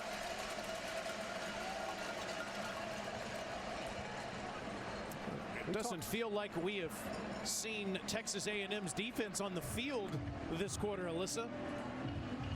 Yeah, guys, I've been standing on the sideline listening to some of the conversations that defense has been having, and Antonio Johnson has been bringing the energy on the sideline. Number 27, that defensive back for Texas A&M, after that last touchdown, going up to every single player he could find, saying, keep fighting, we got plenty of time. This is only the third play they've been on the field this quarter, and it's Dylan Johnson breaking tackles for 7. Kind of the inverse of what we saw in the first half, right? Mississippi State had the ball almost the entire first half. Now here in the third quarter, it's largely been A&M. 2 long drives, of course. A short possession by Mississippi State with the fumble by Caleb Duckett.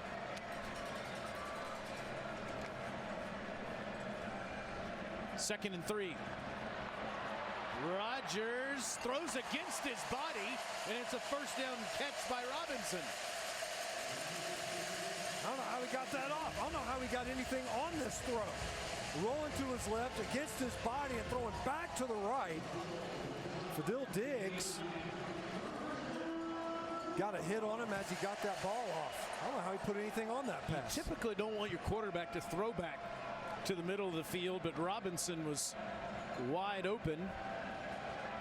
Dump it off this time, and it's another first down for Johnson, who gets into Aggie territory. They tried to set up a screen earlier to the left. That time it's a middle tunnel screen. Johnson was able to get in behind his blockers downfield. Well executed. Not only by Johnson, but by the offensive front that released downfield to block. 14 more.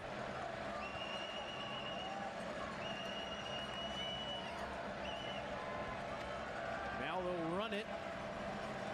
And Johnson bangs in there for a couple more. Fadil Diggs on the tackle. Under a minute to go in the third quarter.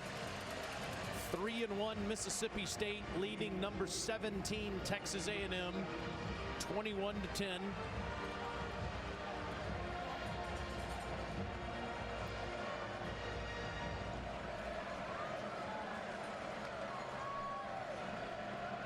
Rogers wide open.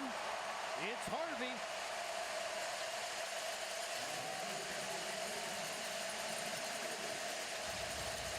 Two straight 14-yard completions. The 3 receiver side. Look, they blow up the wide receiver screen. So you play upfield, and one of the would-be blockers, he just releases out in the route. Johnson gets down inside the 26-yard line. Rogers now on the day 26 of 35 for 215 yards and 2 touchdowns. He needs 12 more completions to have more than any other SEC quarterback ever. And this is only the 3rd season he's been playing. We'll go to the 4th quarter after a wild 3rd quarter. It featured a targeting play, a couple of fumbles, a kick return that was blocked, and a touchdown by Moose Muhammad.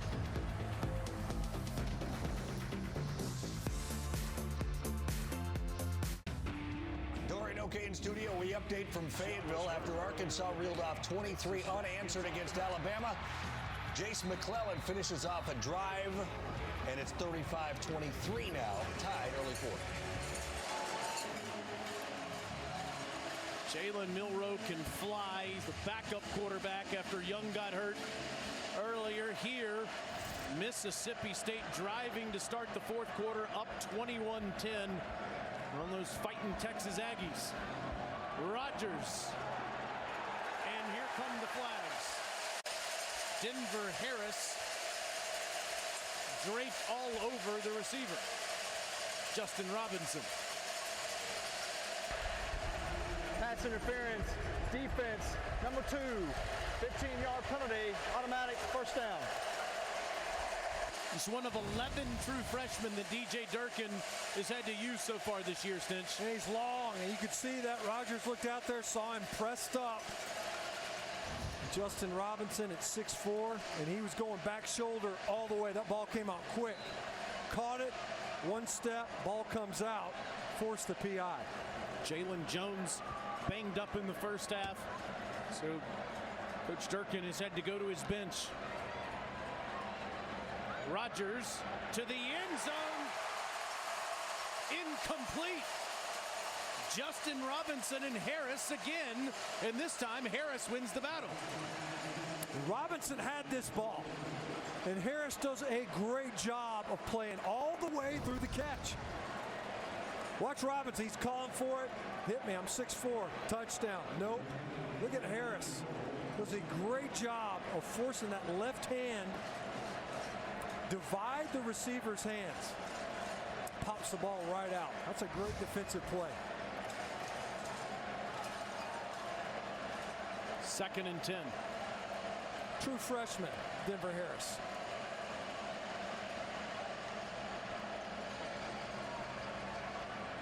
Rodgers. Robinson is stoned at the 1, but it'll be right near another first down.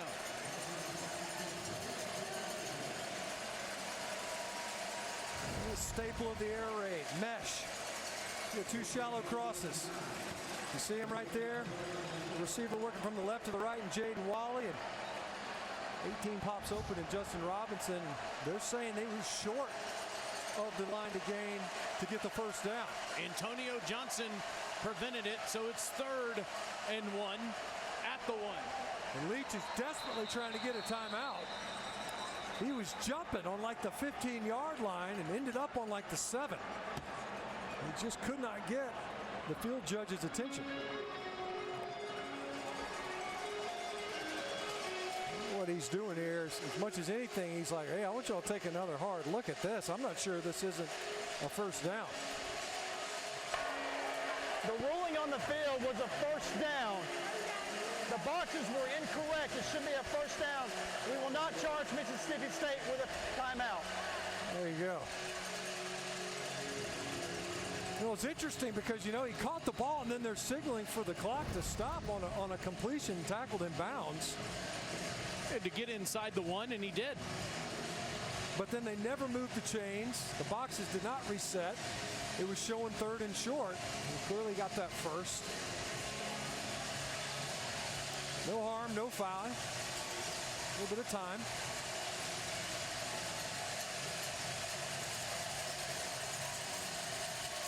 He's short of the goal line, but certainly got the first down yardage. Dylan Johnson next to Rodgers. Moving to his left. And he is hit immediately, losing a couple. Fidel Diggs. It's a 2-yard loss. I mean, Diggs was in the backfield right now. Nowhere to go inside. Diggs was able to collapse from the outside. You see there, just nowhere to go up front. Not enough room. Really, Chris Russell did a good enough job. This is Stephen Lasoya, stacked him up. Aggies in the A-gaps again, inside out. Rodgers misses the mark, looking for Jameer Calvin. You said it. Rodgers wanted that ball back almost immediately. We tried to hit Calvin earlier. They were down here. They let him a little bit too much. That time that ball was too far upfield for Calvin.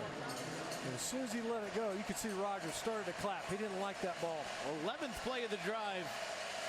The Bulldogs get in the end zone. It's a 3-score game. If they don't, the Aggies would have a chance to keep it at a 2-score separation.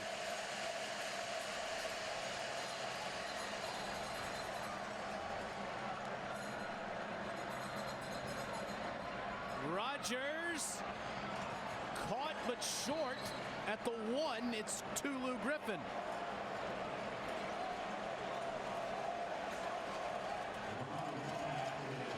So as you pointed out, Taylor, what do you do here as Tulu Griffin makes a great catch? You see Rodgers, he's saying we're going for it, right? Here comes Austin Williams. On comes Woody Marks. Haven't seen much of him this half. Looks like they're going to go with their 2-back look. Texas A&M, Mississippi State, among the few offenses that run two backs, although Marks is on the edge. Johnson, touchdown. He was hit in the backfield, but he fell forward for 6.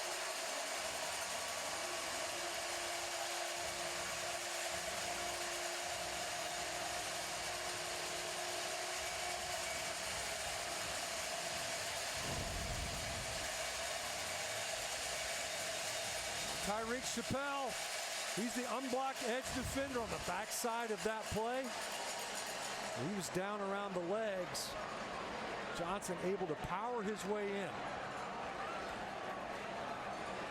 I think all of us have been wondering the last few years if Mike Leach's air raid offense could be physical enough to win football games. The answer is an emphatic yes today against Texas A&M. A 12-play, 75-yard drive culminates with Dylan Johnson. Physical running, extra effort, touchdown State.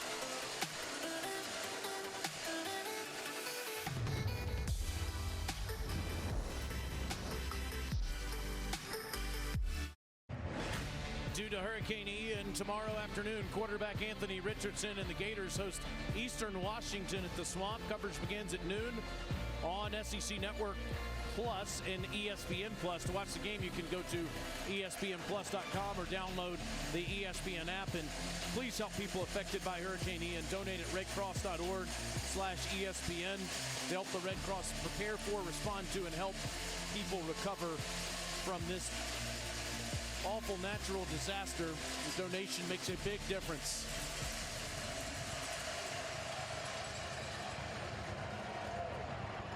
A-Chain says, why not? Stop shy of the 20.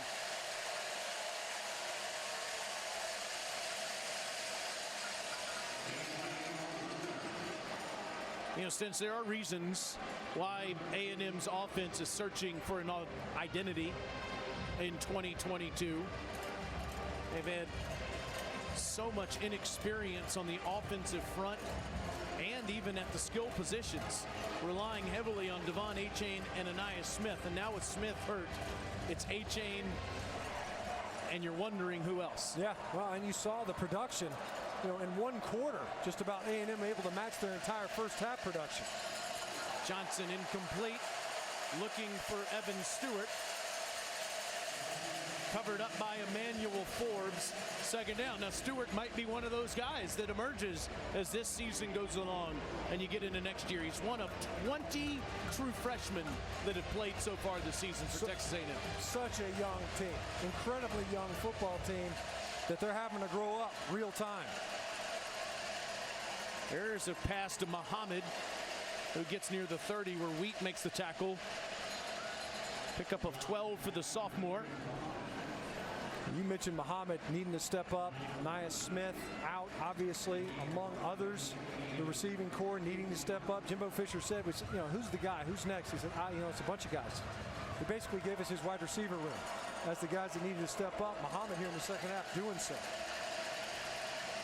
Max will dump it off to Marshall, one of those true freshmen. He's got a first down past the 40.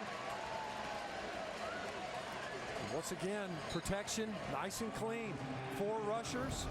Max Johnson, clean pocket. Good delivery right over the middle. Chris Marshall just hitches up right there, centers up, sees his quarterback, shows him his hands. Nice pitch and catch. A&M has 268 total yards today. That is 60, almost 60 underneath their average. Johnson's not going to get this one off. Javon Banks and J.P. Purvis greet each other in the backfield.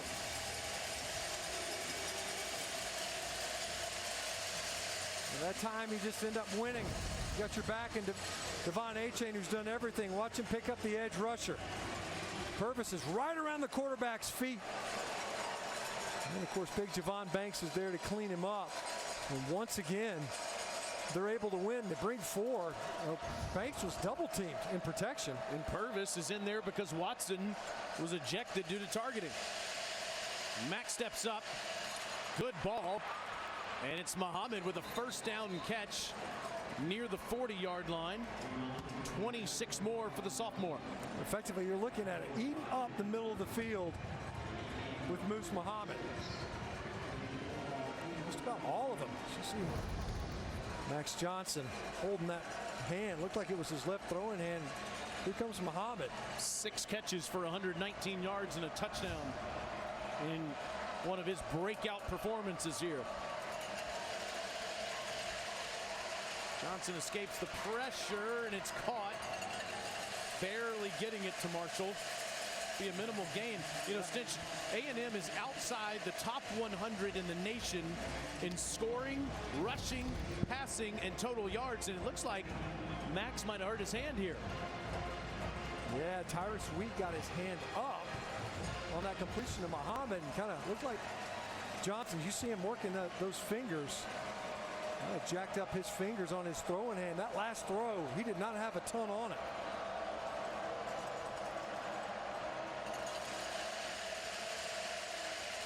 Dump off to A-Chain. Makes a couple miss and gets down to the 33. And Johnson's going to the sideline. Even after that completion. Working on that left hand. Haynes King will come in. Haynes King, obviously the starter to begin the season. Started the first 2 ball games. Had a hard time protecting the football. Has to come in now on a key 3rd down. This is 3rd and manageable. Keep in mind, Haynes King, probably the fastest player on this Aggie team. A-Chain gets the handoff from Haynes, and it's a first down. Haynes is the sophomore from Longview, Texas, that started the first 2 games of the season. You see him with that read concept. It makes sense, right? The guy hadn't had a chance to warm up. Don't put it in there. You have to throw the football. Look at him. You better honor that pull game at quarterback when number 13's in there. Legit 4.4 speed. Injured at the beginning of last season, missed the rest of the way. Was the starter at the beginning of the year. A-Chain will get a couple where Jalen Green pushes him out. But King turned it over a couple times in that App State loss, and that's why Max Johnson's been the starter since. Probably could have had 2 or 3 other interceptions versus Sam Houston State in the opener. And it didn't. Still turned the ball over. Could have been even uglier. Turn on that tape. That's concerning. Run Max Johnson. He was a stabilizing force. How can Haynes King help this offense complete this drive? Keeps it himself. There's that speed you're talking about. And it's a first down to the 17. It changes things a little bit for the Mississippi State defense. Max Johnson, he's a runner, but not near the threat that King is. So you crash down in there all game long. You haven't been as worried about the pull game. Now all of a sudden, you better honor it. As you see Johnson with that ball in his hand, looks like his left thumb nicked up. Low snap, King, and he threw it too far away from Stewart, but a flag comes in. Richardson and Stewart battling.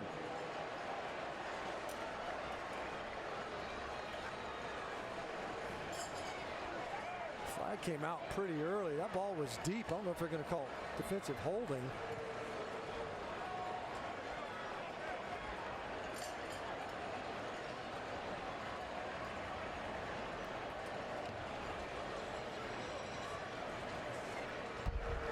Holding, defense, number 3 against an eligible receiver. Half the distance to the goal, automatic first down. Penalties. Eating up Mississippi State here in the second half. It's been defensive penalties. Must have happened early on in that route. You see it there. They're calling it as if they were impeding Stewart's progress downfield. That's why that ball looked like it was so heavily overthrown. Johnson would like to get back in the game, but it's King's turn. Haynes waits, incomplete, and almost picked off. Tried to get it to Muhammad, but Sherman Timms almost had the interception off the carom. Lucky to maintain that possession. Well, a lot of defenders converging on this throw. You see it, the backfield motion. Haynes King just trying to keep this alive, rolling to his left, and that was Jet Johnson actually that dove in there.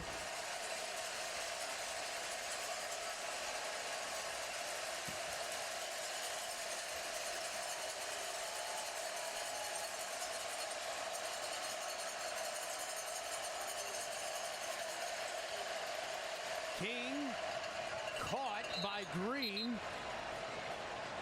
and down at the 4. Max goes back in the 10th. He tried to tape up the thumb, took the tape off of the thumb, and now a 3rd and goal to go. Can't pick up a first down here. No fresh set of downs available. You got 2 cracks at the end zone. Alert QB draw at all times when 13's in there. So you got to be sound inside out if you're rushing the passer. King incomplete. He wanted Muhammad, but he got pushed off his route. 4th down. And once again, they're able to win inside out. Big Cameron Young and his defensive mates able to collapse the protection inside out. It's been the story. Not just winning on the edges, but they've been able to get right in the face of the passer.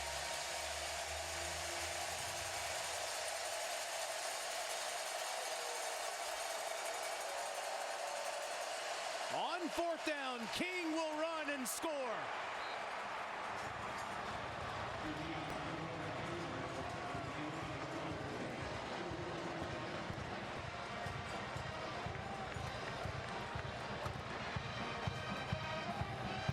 You can't coach that. Watch on the inside, they pick up the blitz. I don't know, it looked like a chop block on Jet Johnson there. He got cut while he was also engaged by the adjacent lineman. No flag. And Haynes King able to make something out of that and end up in the end zone. And it's now 28-17. Haynes King was benched a few weeks ago.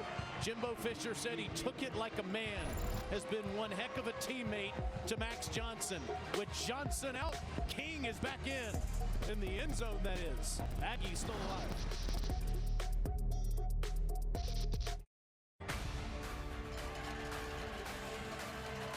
SEC Network Football is presented by Allstate, reminding you that football season is mayhem.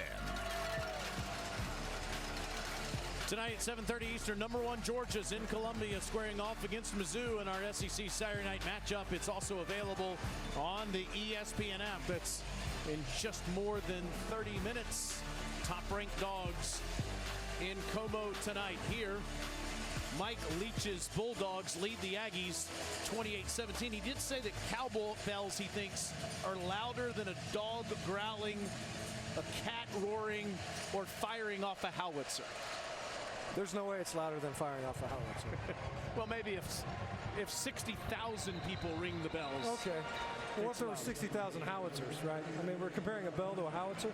But I get it. No, the collective noise. 1 howitzer versus 60,000 bells. An interesting study. He loves the home field advantage. He's hoping his team can finish off Texas A&M here. Alyssa, I know that you've been over behind that Aggie bench. Max Johnson winning that 10. Is he still in there? Yeah, I've been watching how they've been handling this on the sideline. Obviously, he comes out with that injury, goes into the tent. He comes out with that thumb appearing to be taped up, goes through a couple of passes on the sideline. They took the tape off. He appeared to be maybe a little bit uncomfortable with it. For a few more balls, then they retaped that thumb again, and he's been in the tent for probably the last 5 or so minutes. Still in there right now, guys. All right, Haynes King just scoring the touchdown, coming off the bench for him, and back to the air goes Rogers. Caught! Ra-Ra Thomas! Goodbye!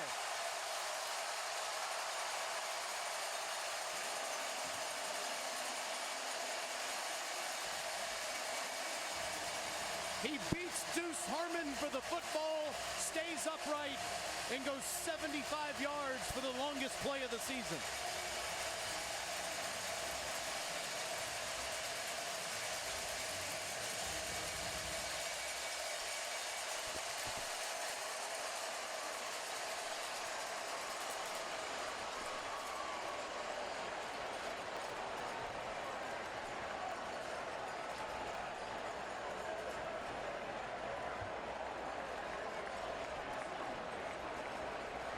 Ben Rabin makes it 35-17 State.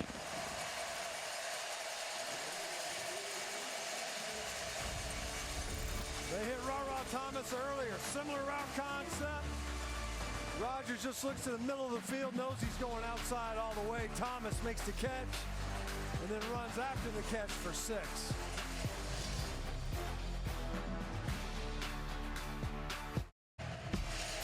Hey, on Monday we have the next Thinking Out Loud with Spencer Hall and Richard Johnson. They'll break down the weekend on the gridiron, talk about the hottest topics for the coming week, and preview Saturday's biggest games right here on the SEC Network and the ESPN app.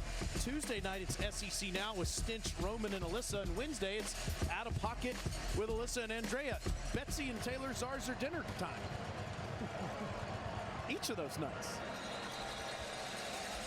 Aggies will get it at the 25-yard line. Hey, LSU and Auburn are starting right now on ESPN. Who you got in that one on the Plains? I'll take the team that's not starting their third-string quarterback, LSU Tigers. I mean, it's just Auburn Tigers. It's been a mess up front. It's been a revolving door along their offensive front. It's been a revolving door in the quarterback position. And you see Haynes King out there due to Max Johnson's injury. Max went out with it looked like a hand injury. There he is on the sideline. He's come out of the tent. And King will finish this one up. Completes it to Stewart. Alyssa, anything on Johnson? Yeah, you guys said it. His day appears to be over. I'm watching him on the Texas A&M bench right now. They've just brought out a brace from the locker room, and they put that on that left hand. He looks incredibly disappointed, obviously, to not be able to finish this game, and he looks to be in pain, but they're continuing to put that brace on that left arm right now. Get some confidence for Haynes King going into that Alabama game next Saturday, but King is under pressure, stays alive, completes it to Stewart, and Stewart's off to the races inside the 45-yard line. A great job by Haynes King shaking off a would-be tackle. Talking about he got in there earlier. He started off with some runs, low snap. Once again, pressure right up the middle. It's been a problem all game long. Keeps his eyes downfield. Finds the true freshman in Stewart. Nice run after the catch. 26-yard gain, and that's intercepted. Emmanuel Forbes. Hey, look what I found. Stewart had it, and it goes into Forbes' hands, and Forbes now has his 10th career interception.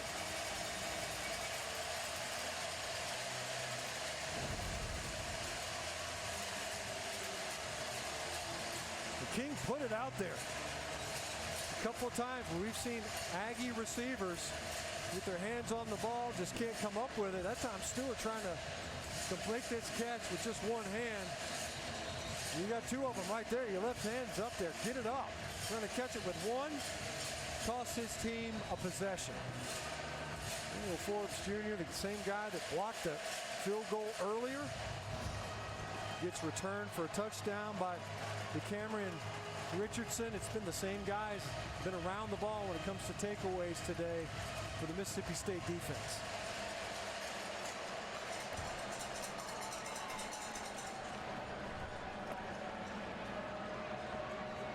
And Rogers throws behind Ra-Ra Thomas. Second down.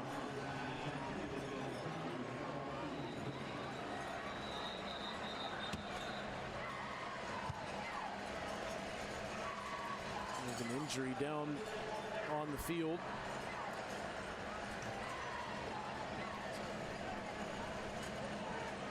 We'll check on the player and come right back here in Starkville.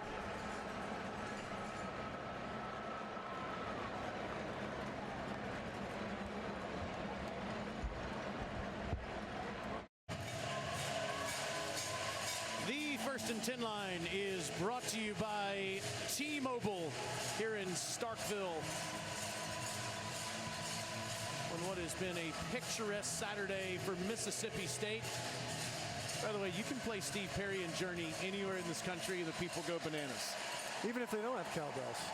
Although they kind of drown themselves out with the cowbell.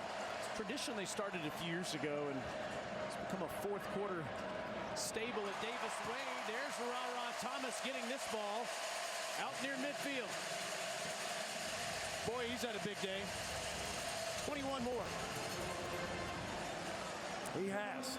He's been the downfield passing target repeatedly. I believe that's 3 downfield targets, 3 catches for Ra Thomas. 6 total catches for 134 yards and a touchdown. Woody Marks, first down run inside the 30. Bryce Anderson saved the touchdown. Defense just really begging Mississippi State to run the football. A really light box. Cameron Jones takes care of it. Nice block on the edge by Jaden Wally. A missed tackle that time by Antonio Johnson. And Woody's off to the races.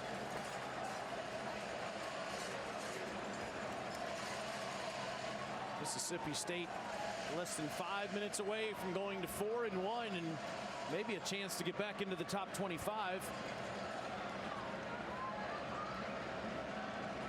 Rogers throws behind, ducking, incomplete. You know, Mississippi State stench for about 45 minutes of game time against LSU. Looked like the better team, and then wilted in the fourth quarter. 3 and outs and an interception from Will Rogers. You take every other quarter and Mississippi State's that close to being undefeated. Yeah, a muff punt, super short field. It was an anomalous performance, really. Didn't do very well. 3 fourth downs and short that they couldn't convert.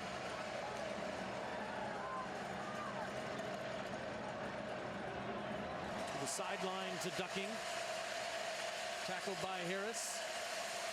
Clock continues to run under 4:30 to go. Bulldogs will play Arkansas next Saturday at noon on SEC Network. Our friends Dave Neal, Deuce McAllister will be here next Saturday for that. How about that game? Alabama, backup quarterback Jalen Milroe comes in there, rips off a nice run, a 77-yarder. They're able to take care of business without Bryce Young. And of course, who knows, maybe you see Milroe next week against these Aggies in Tuscaloosa on Saturday night.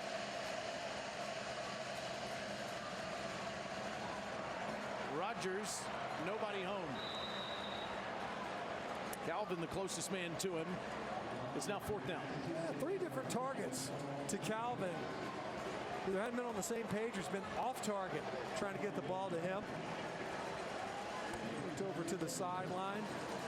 Regardless, opportunity to put one through the uprights. So Rabin will come onto the field to attempt a field goal of 39 yards. He's been perfect on the season.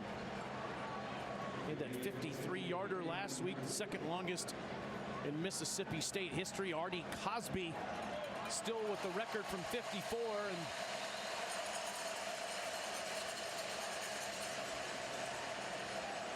that one hooks and is no good, so the score stays at 35-17. You know, Taylor, we talked about it in the first half. The question was, can you keep Will Rogers clean? Will they be able to hold up? Because pressure was the story versus LSU. Pressure was the story last year in the Egg Bowl with DJ Durkin as the defensive coordinator.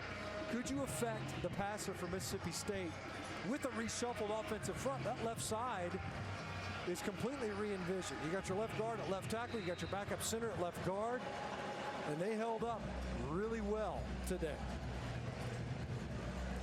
Haynes King back in, down 18 with 3:43 to go, and Texas A&M almost certain to fall to 3-2 and out of the top 25.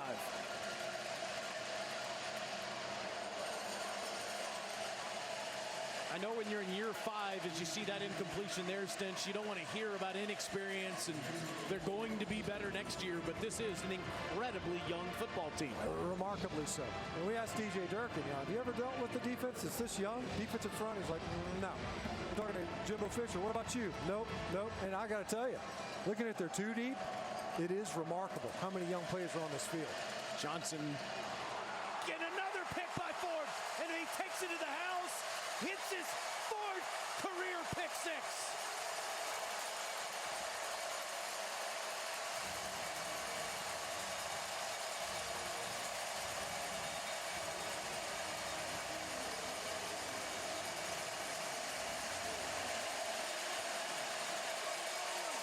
No one in SEC history has more pick sixes than Emmanuel Forbes. Well, Did he stay in bounds, though? It looked like he did. He might have tapped out right as he made the catch. Regardless, once again, what's the story? All game long, Zach Arnett dialing up the pressure. And once again, affecting the passer. This time it's Haynes King. I don't know that if it's his right foot. Now they're saying ruling on the field's a touchdown. They talked it through. The intercepting team. That 15-yard penalty being forced on the kickoff. Man, it looks like, left foot, I think, never touched down out of bounds. It was that right foot. I don't know that we ever had a good enough look at it. Right, the very first step, right? I don't know how you could tell. I mean, not from that angle. And look, I mean, you see it. The official's right there. I mean, he's in perfect position. All those other pick sixes he had were 2 years ago when he was a freshman All-American. Now has 11 career. The ruling on the field of an interception is under video review. Well, now he's had a whale of a game. Maybe a defensive MVP, special teams, blocks a kick, a couple of picks.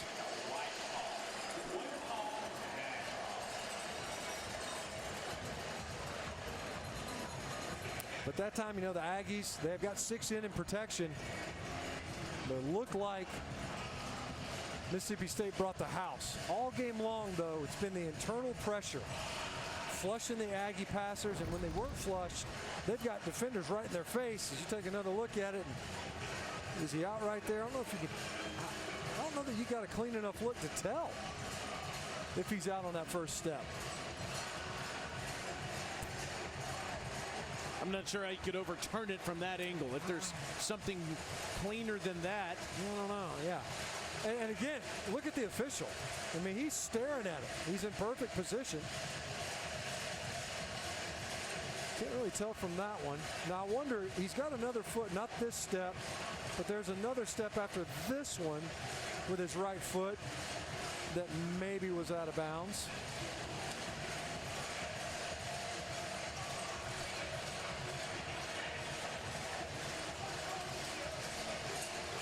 Regardless, yet another takeaway. After video review, the ruling on the field of an interception stands. It is a touchdown.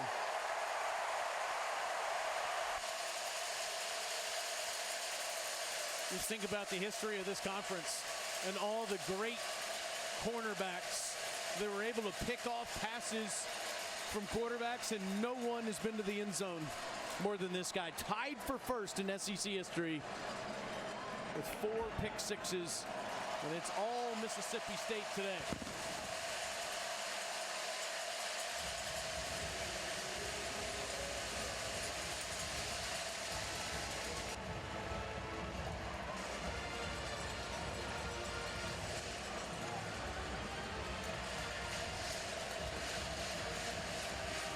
Let's take a look at the Saturday MVP, brought to you by Sport Clips. Well, we said at the top, Will Rogers is the engine. Back shoulder throw to Caleb Ducking. He's able to jam one in there to Harvey. And yet another nice pass downfield to Harvey again. It spreads the football around so nicely. Ra-Ra Thomas does the work after the catch, keeps his feet downfield. Different receivers on the other end of those passes, 31 of 45. I mean, that's a ton of pressure. They're asking you to run this thing. It hinges on your arm. Take nothing away from the rushing attack, which incidentally is way more potent than it's ever been. under Mike Leach based on today's production. He's 7 away from our friend and colleague Aaron Murray's record for all-time completions in SEC history. And he did it in 3 seasons. Yeah.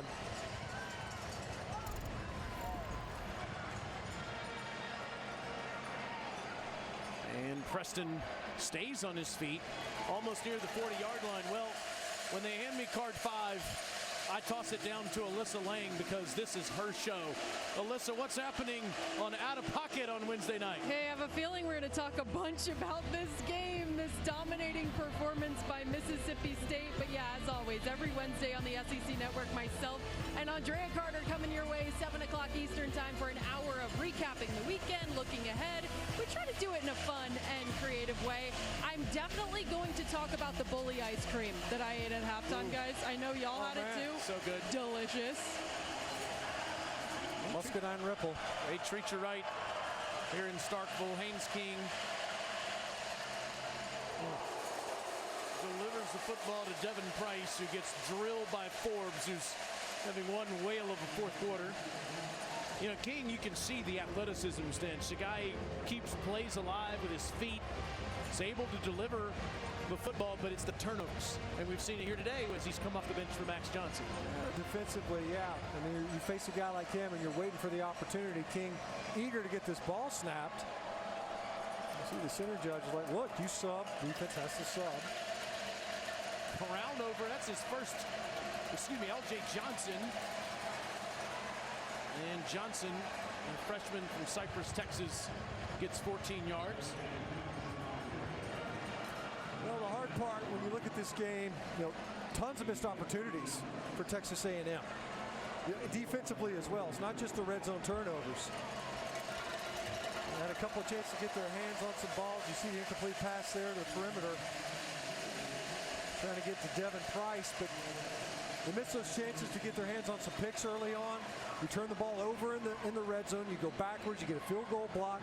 But more than that, too, is when you were affording your passers a clean pocket, they were actually able to execute in the passing game, and especially here in the second half. There was no consistency in that regard, though. It was always under duress most of this afternoon. Here comes a flag in, looking for Moose Muhammad. Moose has had a big game with Aniyah Smith sidelined for the rest of the season.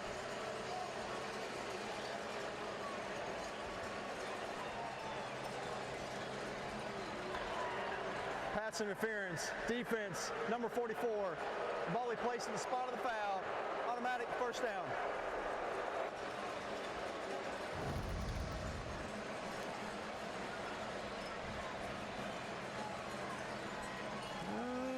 I don't know.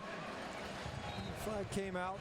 It's not been, if there's been a blight on this afternoon, it's been Mississippi State. As here comes the house again. King has to chunk it over Muhammad's head. Second out. You call this a swarm blitz. You bring both inside linebackers and your safety. You just overload the protection inside out. You better have a plan for it. A&M hasn't had one all game. They have blown it from A-gap to A-gap. It's almost always a free runner. This time, Sean Preston. They haven't always brought all those guys, though. They've been able to get home with fewer.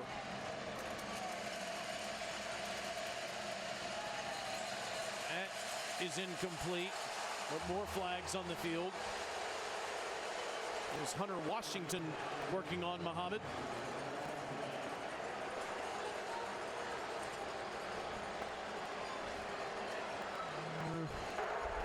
Pass interference, defense, number 21. The ball will be placed at the spot of the foul. Automatic first down.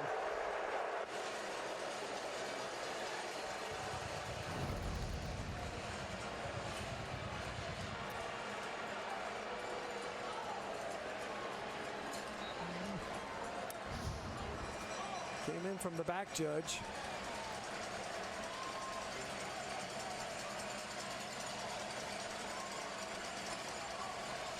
.213 left. King Gets it out cleanly to Price. Takes a seat at the 11.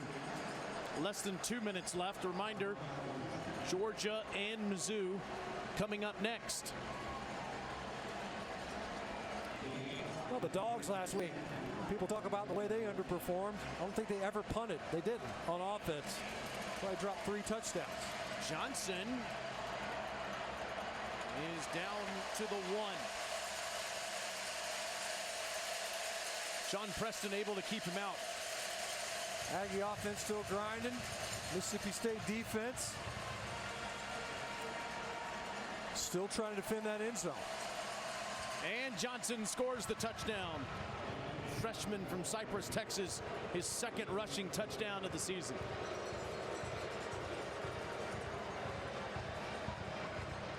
Well, one thing Jimbo Fisher needs to find with this offense are additional playmakers outside of Devon Achane. Saw some of it with Moose Muhammad, Evan Stewart, Donovan Green, and maybe even L.J. Johnson moving forward. See Johnson there, able to plunge for 6, dress up the box score. And that's all because of the injury to Ainias Smith. Smith is going to miss the rest of the season, but our friend that's the executive director of the Reese's Senior Bowl down in Mobile, Alabama, Jim Nagy, has this on Smith's pro potential.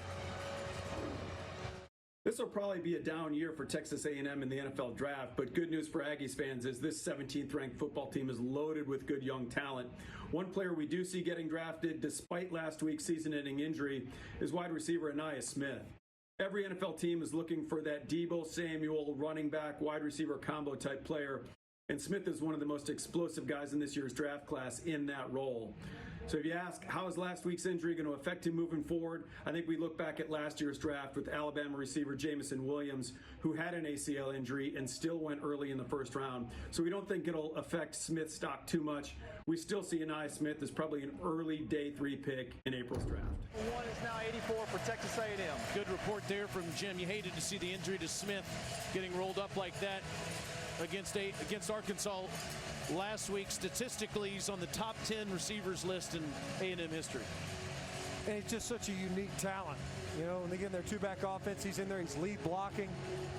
We saw him in the Texas Bowl, 3 years ago, I want to say. And Jimbo Fisher told us pregame, he's like, golly, we got a guy that he might be one of our best running backs. Nobody's even thought about it. We've had him at receiver.